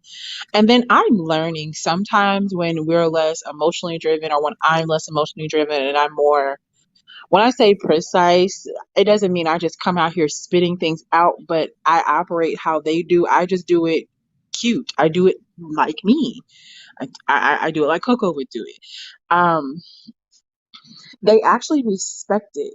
And I have also begun to learn that men actually love who they respect. So there are certain things like about how you're saying basically like this is a whole entire negotiation, even if we're not calling it that, they respect that. And more and more I've seen, kind of like when I reviewed my life, I watched more and more men who respected me eventually have this very intense sexual attraction, that basically turned into, I'll do whatever you want. I want to do this for you. I want to do that. And it's because they respected me before I ever tried to pull on the emotional aspect of the relationship. It was when I tried to be overly emotional and, um, I guess almost be what most women will try to do, like basically create a fairy tale versus like be a little removed and do this step by step. It got different responses over time. I'm not sure if that makes sense, but it's just my observations that I'm having to like remind myself that this is not that hard if I just get out of my head, or get out of my head and also try to get out of my heart, but just apply principles, because men are principled creatures and women are not trained to be. I think most women are, but black women are really trained out of Yeah, yeah. It's something that we have to relearn. I definitely lost a lot of time. If I would have known, if I knew that. what I know now, I wouldn't even have student loans. Girl, because I I would would not have. let me okay. I wouldn't have had. If I knew what I knew at 18, I wouldn't have one student loan. Not Seriously, I and completely agree. probably be somewhere. You know, anyway. So whatever. Yeah. I'm glad. I'm grateful that I have. I'm grateful that I have breath in my body today. Mm-hmm. And I am glad I'm black because it does maintain our youthfulness. I'm Doesn't it? grateful for that. You know, and Yes. I'm grateful for that. I spend a lot of money at the and money and time at the gym to keep Yeah. everything up and where it needs to be, looking how it need to look. Okay. Yeah. I work hard in the gym to command the type of treatment that I want. I do. Right. You know, Yeah. and uh, I want to do another maybe another discussion about this, but it is definitely a correlation between your investment in yourself, the type of level of men that you attract. Agreed. The type of level of men that you attract. Once you even like even just switching from drugstore makeup to Sephora makeup, you know, and switching from going to the gym, a big gym, and not barely doing anything to going to a private gym with a private trainer, you know, taking the time to go get chiropractic, going to better hair, you know, going to massage, those kinds of things. And like the next thing I'm going to work on is finding a esthetician so I can start getting regular facials. And it's like once you start spending so much money on yourself, you're not going to just want to share your body with every Tom, Dick, and Harry that comes and says, "Hello, my name is John. Oh yeah, you can touch my booty. We can hang out. You can lay in my bed." Like, no. I'm like, are Exactly. you going to buy me a new bed? Because Yeah. I um there's some bamboo sheets and stuff that I want Amazon, like, are you ready to buy me a whole new bed? Because you're not about to roll up in the bed that I paid for. Like, you just start to Mhm. get a totally different attitude about the value of yourself and the sacredness that is in between your legs when you start spending more time, Yes. energy, and money on yourself. Like, Yeah. I you know how hard I worked in the gym? It is hot outside. I'm up here doing squats, running, all of this type of stuff. Yes, my butt looks good, but why should I let you touch it? Why should Tell I me let you touch why. it? Why? Why? Why? Yep. I know it's sitting You good. know, I know some of I've been working hard to make it sit pretty. Why should I let you touch it? What have yeah, you done to earn the right to touch my butt? Nothing. right. Get back. Get out my face. That's how I feel, Yeah. honestly. And it's like it's not it's a very cut and dry thing. Like, if I am the investment, Mm, then to reap the rewards of this investment, you have to invest in it too. Because why should I pay you dividends when you haven't paid into the fund? Why? exactly. When you haven't made Why? any deposits or any It doesn't investments. make any it doesn't Exactly. compute. It doesn't compute. So it becomes easier over time to Yeah. really, really, really recognize all the all of the intrinsic value that you have as a woman, the more you explore aspects of yourself and the more you push your level up and your self-development to the next level. Because so many Yeah. people become disqualified for even smelling your pheromones. Why should I even let you smell my neck? Why? I just said that the other day. Why should I? Yes. I went on a date with my guy. He breathed in like 2 times so big when he hugged me. I know he was smelling me, but guess what? We had went to the mall though. Hello. Yeah, you get to smell me because you spent some money. Like, I'm not sit up here and just Yeah. be, why should I be your free entertainment? Why? Yep. Doesn't make any sense. It doesn't Mm-mm. make any sense. I even living where I live now, I'm like, I know how much rent I pay. Okay? Mm-hmm. Like there's no way. I there's no way. The other day I went somewhere by myself and a guy complimented my hair and he was a black guy. And I'm gonna be honest, I know where I rank in the black community with most black men because I'm brown skinned. Um, But I have one thing y'all are obsessed about. I have hair currency. And I was like, thank you. And I walked away. I'm not even about to be funny because he was, no. Sometimes you know dust, even if it's rich dust. And no, I know where I rank with you. You have you're attracted because I have something that is rare in our community. I have a lot of hair and it was blown out and it's down my back. So I was like, thank you. And I walked away. He paid his little compliment and that was it. And it was just because that it's like crack to be brown and have hair. Even light skinned girls do not have that type of currency in my experience because they're expected to have certain stuff. So when Well, I I think see or whatever you have that can get you what you want, use it. that's what I mean. I'm even realizing I have hair currency. It's Use it. dumb. There was another It's sister I knew. dumb, but She I she have it. hasn't started dating again, and I was like, when you date, would play up my hair. I don't have a lot of hair. You know what I'm saying? I got the Yeah. body yada yada, but my I don't have a I don't have I just buy mine, baby. So She said, I'll keep just it all buy the way. mine, baby. I'll keep it real with you, baby. So she has like this beautiful, like 4A textured hair, gorgeous. And I was like, if I were you, because she was working on her weight, I said I would dress really simple and I would play up my hair. It's That what is I what I would do. do. That is Ex- what I would do That's because exactly what you're I gonna do. get currency with your hair. Your hair is gonna Yes. be a big hit because it's beautiful and it's healthy, it's thick, it's full. Whatever Hmm. you have for yourself that's working for you, use it. Yeah, Even with that's dusty what I guys, do. like I was Yeah. walking the other day, I had a little bitty bag of trash. I kid you not. It was like a little Walmart bag, and I was about to take it Hmm. to the dumpster. This guy who was, I guess, he was probably dusty, pulls over, gets out the car, and was like, "Let me get your trash." Okay. And I gave it Thank to him. He was you. like, "I'm sorry, I'm so tired, but let me get that trash from you." I said, "Okay, thank you." And I had on my Yeah. workout clothes and I was getting ready to go to the gym.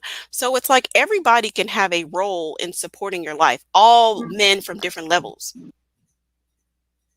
Yeah. So if a man wants to take my trash, that don't mean that I'm going to give you my number or talk to you any further. But for me, it validates my femininity. When a man wants to be of service to me, he wants to open my door. He wants to carry my trash. He wants to take my groceries upstairs. Whatever it is, I allow it because it enhances and it reinforces your feminine energy. When a man That's what I do. I senses, do that for yeah, sure, but we're not going out. yes, I'll right, cut in front of yeah. you. Thank you, sir. Thank you for letting me in front of you in the line. Oh, that's so sweet. Thank you. You know, I use everybody to whatever advantage I have, just like you said. But I learned to big up whatever parts. I have very big doe eyes with eyelashes that when I put on mascara, I have dots on my eyelids. So I learned to play that up. Even if I'm looking very plain, my eyelashes will always have mascara on them. I have great eyebrows. I'm gorgeous. Okay. I know that. And even with me having weight, I'm hourglass shaped. I have a juicy booty and I'm busty. Okay. So there's still, I've learned when you grow up, especially I think you know this, even when you grow up brown, you know everywhere you have ranking because you better know. It saves you to know your currency in every realm: skin tone, body type, hair type, your face, and your weight. Because body type and weight are not the same thing for me because I know I may need to lose 30 pounds and my goal is 20 by the end of September. However, I know because I am hourglass shaped, I still have currency. Even when I want to feel insecure about it, I still have it. I'm just a thicker hourglass at the current moment. So I know that because I have an hourglass, even though I may be a little fluffier than normal, I still have beauty currency in some areas with many men and with women. I get pretty privilege benefits me with even women, and I'm thankful for that. And I don't take it for granted in a way where I'm a mean woman, but however, I know it exists.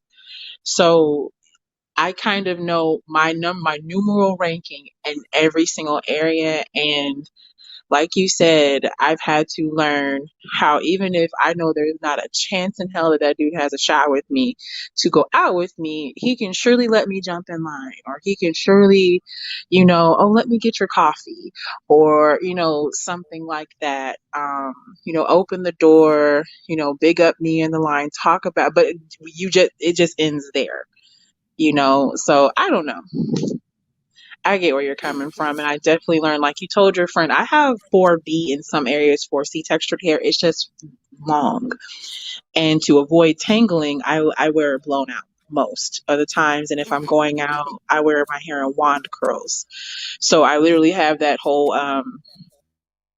slightly kinky, straight textured, looking body wave type deal. It's really pretty. That's exact same type of wigs I buy, girl, at the store. Girl, because we're gonna be fine with this hair, honey. And so I had to learn. And they Uh-huh. realized that was one of the guys that was Korean. He knew about hair because he owned a hair store.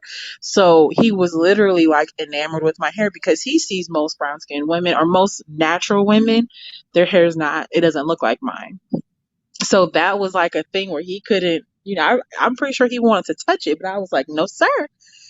Are we gonna get some clip-ins or something? Because I'd like a different color clip-in. What we can do? Okay, no? All right, great.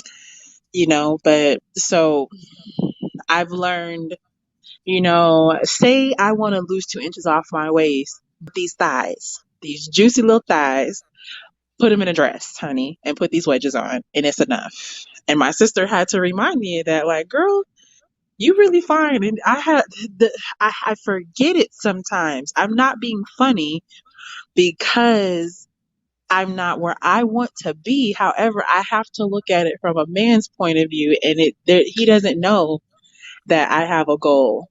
You know, he doesn't know that I'm used to being a size 12 when I'm like a size 16. He doesn't know that. All he knows is I look good to him right now. And Yeah. so I almost have to forget that I have goals. Not that I have goals, but that I'm working towards a goal, and I have to realize the way he saw me is the way he found me most attractive, and it only gets better from here for him. So what we got to do to get you out on a date? Um, I'm trying to get there. I'm trying.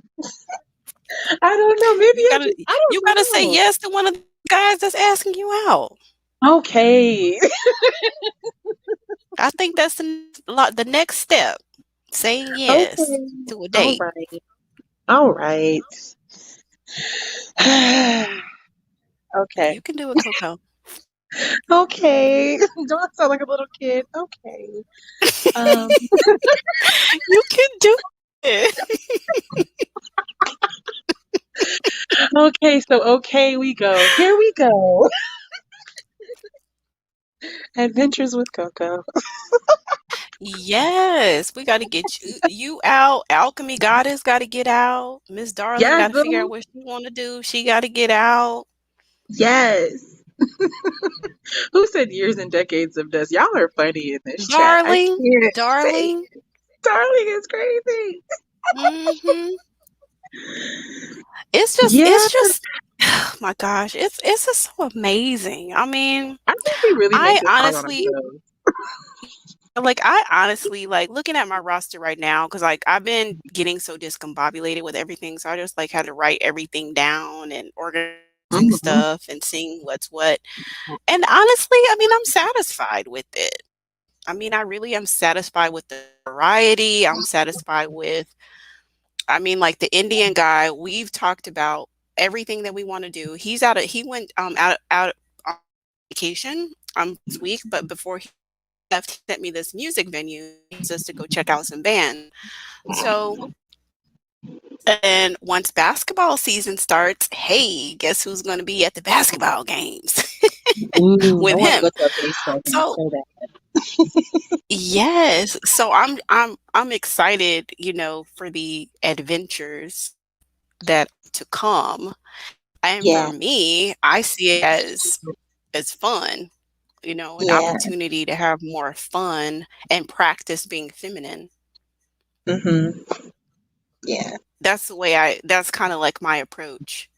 Practice feminine because I mean, I've noticed that I really don't now that I have reorganized my standards, um guys eliminate themselves. So I really don't have to really worry about that.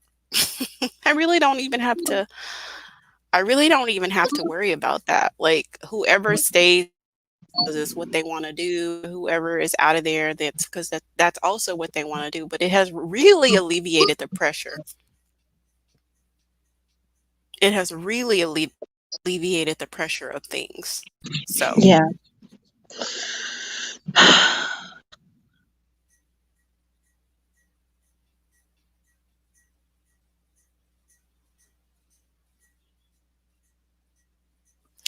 yeah, it's exciting. So yeah, that's what I'll definitely focus on that the rest of the year. More things about roster dating. I know I'm gonna do this like step by step, ideas that I can throw out there, like you to kind of organize what goes when. Like, okay, if you meet somebody online dating, how long do you want to talk to them, and how do you actually start talking about a date? Are you going to video chat or you're not going to video chat? When do you give out your number? What do you expect before you give out your number? Uh, Picking a first date location is very important, depending on what kind of relationship you're trying to cultivate with the guy. And so, thinking about that, um, as far as communication in between time, do you send pictures? Do you do a random FaceTiming, or like when does it make sense to do something like that? Like all those step by step things. I mean, these are all things that I've had to kind of learn the hard way, but I've definitely kept refining the process, and have found a rhythm that more or less is pretty functional. It's pretty good. So I'll start, sharing that a little bit more. And then I think a lot of Black women have questions about standards. They have lots and lots of questions about standards. Like, what are my standards? How do I create them? How do I communicate them? How do I enforce them? How do Yeah. I protect my standards? I think that that's a big question for Black women because most of the time our mothers, their standards that they gave us was that he has to have a pulse and a penis. And there you go, girl. Good luck. Have a nice life. And you're like, oh, mom, Yeah. thanks.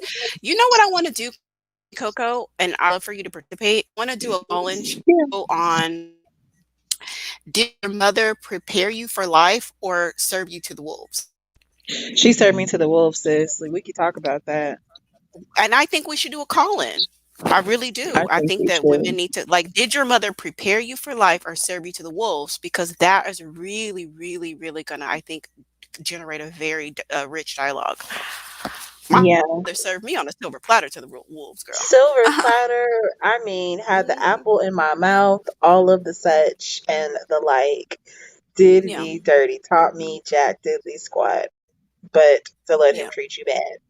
And thankfully, there were some things that I kind of had standards because I resented how she let men do her. But then once I got older, some of those patterns creeped in, you know, yeah. just from, being a video recorder or what a child is. They just record information and patterns, and that's it. So that would be awesome. But I think all the stuff you just listed, how you were saying some stuff you had to learn on your own, I think many women need help with that. Um, Okay. Kind of cultivating the conversations towards dates or whatever, a woman wants to do. Okay. Because I feel like sometimes I'm learning or I'm Mhm. having fun with it and whatnot. And then sometimes I'm like, what am I doing?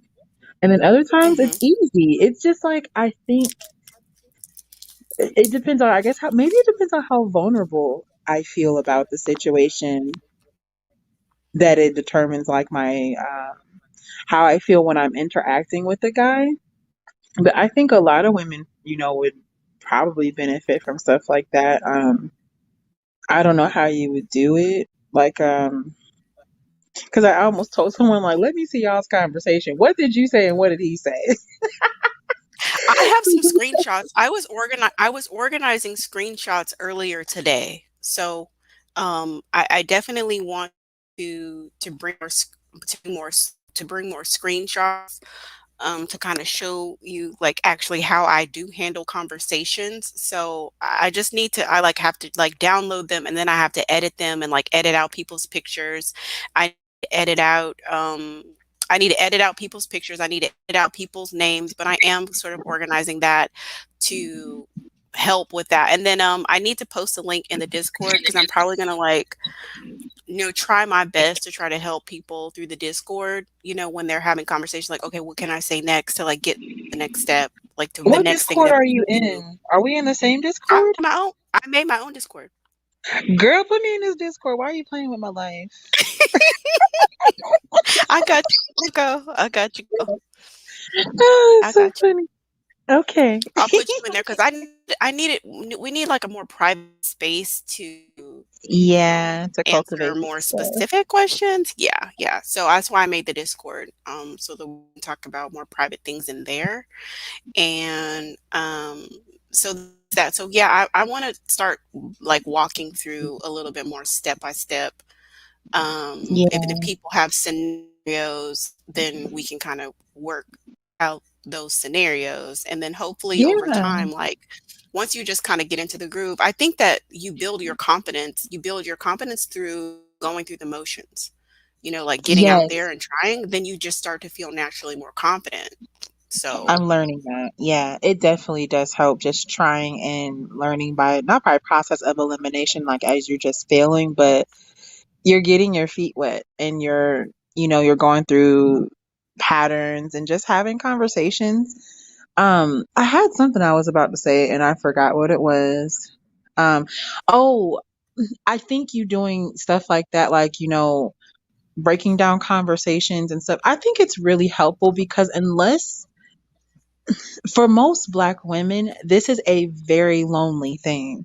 And I say that because when you're Black and especially if you're not a preferential woman within the Black community, anything like this, you can't share it. You can't say, oh, I'm talking to this guy without competition spurring up between friends or family members or you being discouraged out of it. So even if you needed help, you could never get it.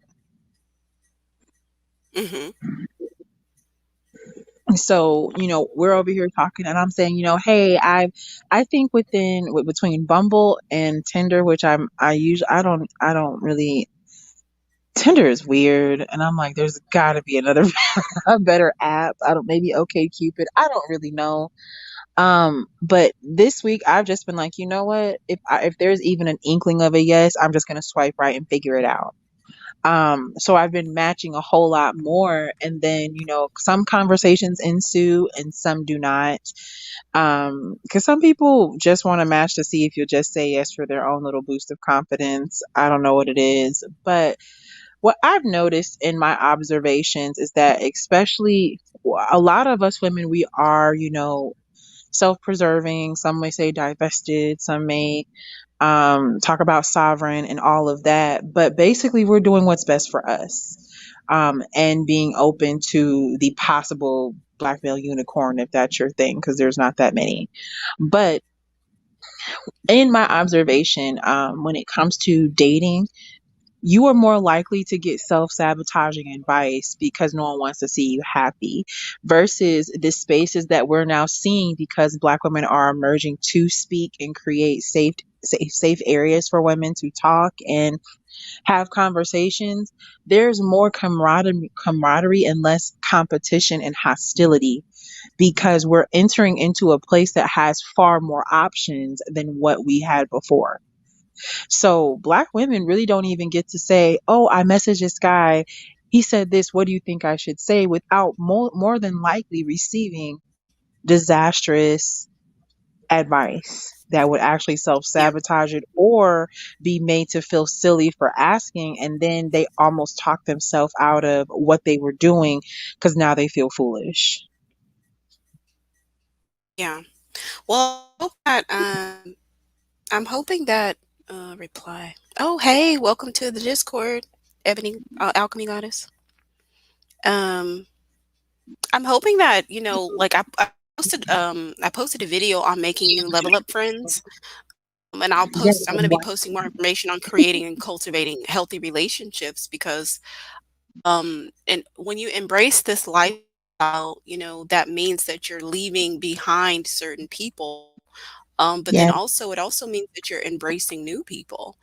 And so that way you can have someone who may be a little bit further down the line or who may be, where you are or even if they don't know, but just supportive of you in general as to what it is that you're trying to do. So that way you don't have to take two steps forward and two steps back where you keep triggering yourself. Like there was one family member yes, I had to almost go completely not no contact with because, I've done all this work um to build up myself, and then here it is, you're still the same person you were 30 years ago and you're still doing the same things, and I realized that I'm not a child anymore. I don't yeah, have to deal with it. I don't have to yeah, endure you. I have a vehicle with gas in it. I can just drive away. yep, So if you're going to remain the same person, you're welcome to do that, but I don't like you. And if I wasn't related to you, I wouldn't be your friend. I wouldn't. yes, yes, I wouldn't. The exactly. only thing that's tying us together is genetic material. That's it. And that's it. So with that Yep, said, I'm going to have you in my life as less as possible. And I think that, Black women feel such an allegiance to their mothers, even when their mothers are toxic as hell. And like that'll yeah, be like the last like toxic relationship in their life will be their mom. And in yeah, my personal experience, you know, working with women all these years is I find a direct correlation between women's relationship with their mothers and finding and getting into abusive relationships with men. Their of mothers course. demean them, the man demeans them, the mother doesn't believe in them. It's correlated. So it's like if you're really Yep, committing to yourself and you're committing to cultivating a very prosperous environment for yourself, one that is mm-hmm, healthy. Everywhere you turn, safety, there's security, there's healthiness. You mm-hmm, have men who are in service to you, that protect you, that provide for you, and all the things in alignment that helps guide you to see like who you really need to release. And at the same time, focusing on who's healthy, like who can you talk to. That's very important for Black women to understand. Where is it safe for me to be? Where is it yes, safe for me to be myself? And if it's yeah, not your homegirl that you went to high school with, then stop telling her leave your her business. alone. Don't Yeah, exactly like I mean, I have certain friends I grew up with that I only talk to them about superficial things because that's as deep as it goes. yes, ma'am. And kiki and we'll, reminisce about high school and things like that. And I'm fine with on like a dash and a dab here and there, a dash and a dab Mm-hmm. here and there, but it's not substantive. Oh God, I can't say the word. Yeah. There's There's there's no not enough intimacy. substance there, yeah, to really sustain deeper conversations. And I know that I can't get that from them. I've already Yep. know that they don't have that to give. So if I Mm-hmm. want that, I'll go get it from somewhere else. If I want to kiki about the BET awards and what we did in high school, then I'll talk to them. So you start to Yep. kind of categorize people into different areas of your life and know what you can get from where and how you'll kind of maneuver all these different, groupings of people because everybody is going to serve you everything that you need all the time. You know what I Right. mean? It's Yep. that discernment that really helps protect your peace and acceptance of people as they are. A lot of times they don't change and you may be changing and evolving, but that doesn't mean that the other people around you are changing and evolving. And it's really interesting, Coco, as you've been talking about some of the things that are going on in your mind as it pertains to dating and interfacing with different guys. Mm-hmm. I would encourage you to do this. I would encourage you to remove the politics of everything, divest and all of that. I would encourage you to remove that from your dating experience and give yourself permission and the gift to be a woman. You know what I'm saying? Okay. Because it's just float, float and maneuver and find again where you fit in. So you I'll do that. how do I have currency here? Do I don't have currency there? What do they like about me? What do they like? No, let's simplify it. Fun, flirty, feminine, fun, flirty, feminine, you know. And let me Yeah. tell you about Bumble. Bumble is a good one because Bumble you can select men with a graduate degree. Yes, honey, because that's what I did. Okay, Um, good, good. Because that helps. Yeah, that helps you get a higher caliber of dude. It helps you get yeah, because Tinder doesn't give you the chance to not a pick. chance. Yes. So I think that based off of you just needing to get like a good date, I would focus on Tinder and then just look at his industry and just pick the very best industry.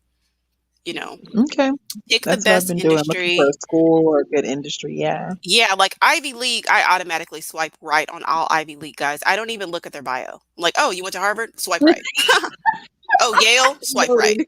I don't even care. Noted. Cornell? Swipe right. I don't even care.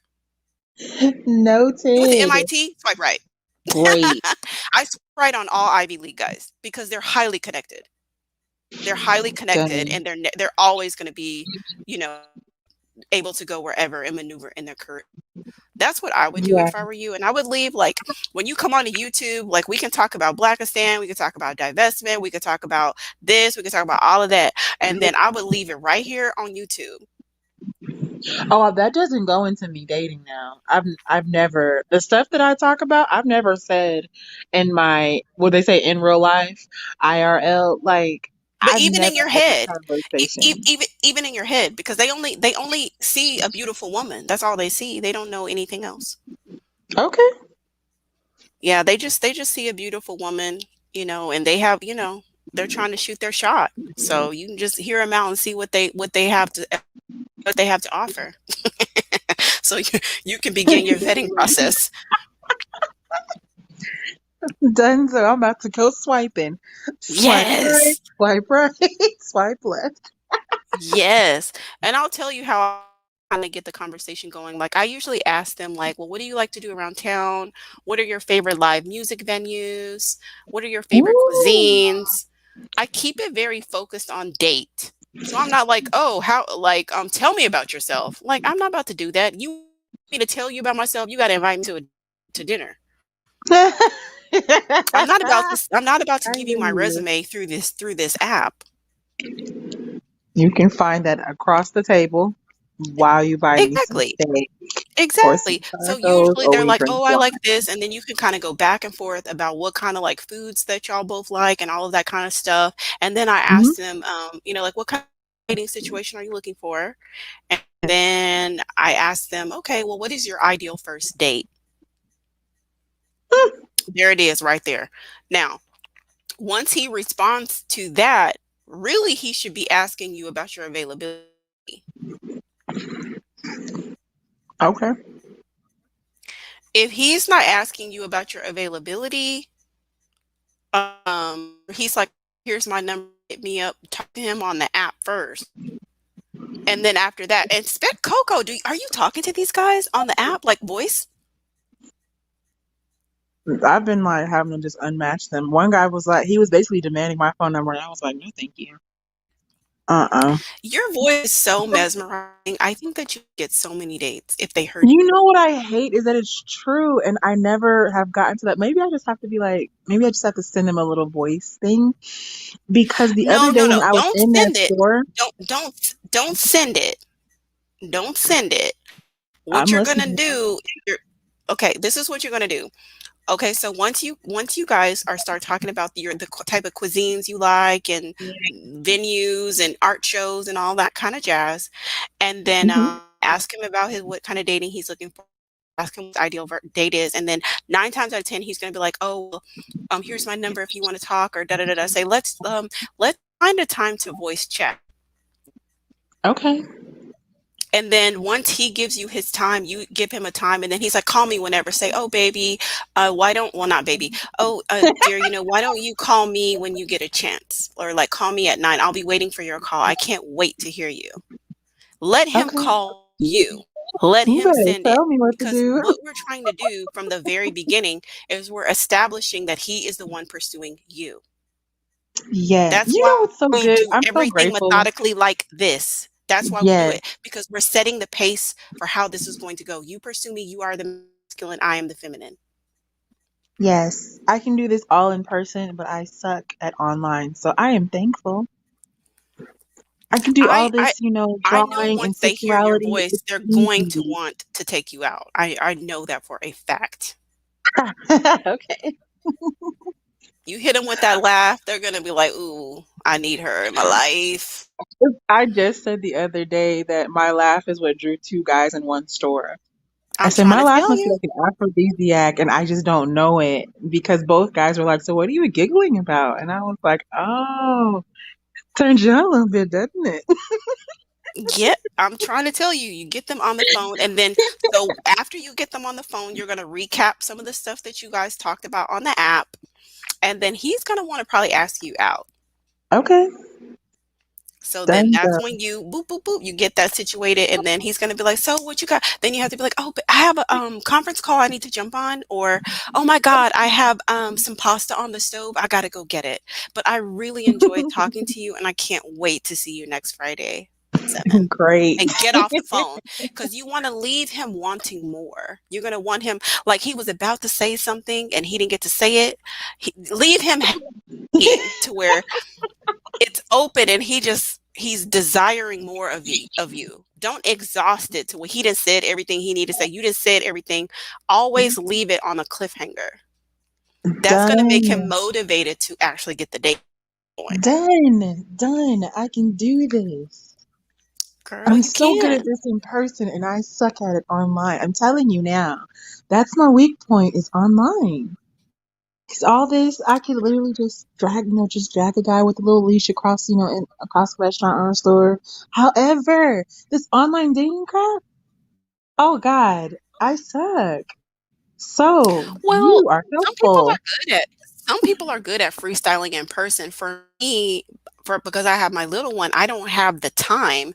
So what I do is I do Hmm. all my stuff online, and I set up my dates specifically. I set up my dates. I schedule them out. Right? Yeah, But I think that if you have understandable. the luxury and the time to go and Yeah, freestyle, you could always and go I to do. like five-star hotels. Especially look and see if now that things are opening up, look and see if you have any conferences coming up, where Okay. businessmen might be coming in town, what hotels they're staying at, that kind of a thing. And then you can go and mingle at the bar, mingle around wherever, and end up meeting guys in person. It doesn't matter like online or in person. The end game is still the same. And if you're really good in person, then do that. You know, it's Yeah. just it's just the tools. If the online tool would be beneficial to you, then go for it, but you definitely don't have to do it. I think I need to do them all though, to be Mhm. honest. I need to learn how to maximize it all. And I remember the other day I had a moment where a guy approached me and I had this intense attraction. Like usually I can really handle attraction well. Um, but it was so mutual that I really like did this. I basically shied away and I ended up going back to the store and I had to coax myself into realizing you need to lean into that. Like use it, use this little shy, giggly, you kind of blush a little bit. Like I had to like coach myself out of my nerves and realize that to use every reaction for my good. Mhm. Because at first I was like, what was wrong with me? Like, why? And I was like, oh, you actually liked him back. I'm used to not liking the guys that talk to me or just not being all that impressed. I don't know how bad that sounds, but it just happens. Um, so I think I'm really learning just how to respond and access different parts of my femininity when they surprise me, or like with this online dating thing, I'm so good on the phone or in person and things like that. I'm very, I guess, personable, as people would say. I can talk to anyone and lead a conversation from there, but like online, I just feel like I have, what is it, like people say, you're like a deer with in stuck in headlights. That's what it feels like. So this was good info. I'm gonna use it. Yay! Yay! I'm doing my Happy like little dance. pump it up. Yeah, my little Yes. pump it up. I did a happy dance, like a little a little happy dance and shimmied my shoulders. So let's see. You guys are so sweet. Thank you. So I'm about to get to swiping, y'all. I don't know about you. I just Yeah, got a I'm cute gonna dress off of Amazon, and I got some mhm. cute little wedges and some new jeans. Oh yeah, I'm here for this. Hair freshly blown out. I'm going out, dang it. You going out Yeah. tonight? No, not tonight, but I Dang, I was about to basically get mean like excited. I was about to get excited for you because I was like, I got my baby girl. If I didn't have my baby, I'd be probably somewhere on somebody's rooftop right now, baby. get your dance on, honey. Yeah, somewhere lounging with a hookah or something, looking at the pool, looking at the skyline. Something, something, yes. That's the goal. I got to get this together because I will not be wasting any of this new city. Like, take me, let's say, explore. I'm ready. So, Mhm. yeah, I'm excited now because I kind of feel like I have direction and I can use one of the best things I have to my advantage, which is my voice and my personality. I mean, I'm super Yes. cute, but the point is, cute is on pictures already, which is what got them there, but there has to be something else that gets you to the finish point. So I have found, I mean, because I get a lot of positive feedback about my voice. Like, I get a lot of positive I feedback love from your voice, men by the way, too. about my Yeah. voice. So I Yes. know, like, if a guy is talking about coffee, da da da da, blah, I'll ignore that shit. I'll get him on the phone, trying to take me to dinner. Period. Boo. You know what I mean? So it's Yes. kind of like you really have to use your discernment because it's like I don't have a one size fit all thing because some guys are dusty and they're not going to graduate past being dusty. Like that just is what it is. But sometimes Yes. guys are just trying you. They're trying to lowball you because they're just why not? If I can get this amazing woman for $5, why wouldn't I do it? Like let me try to like get a bargain. But Right. once you say, "Hey, like let's jump on a voice chat through the app.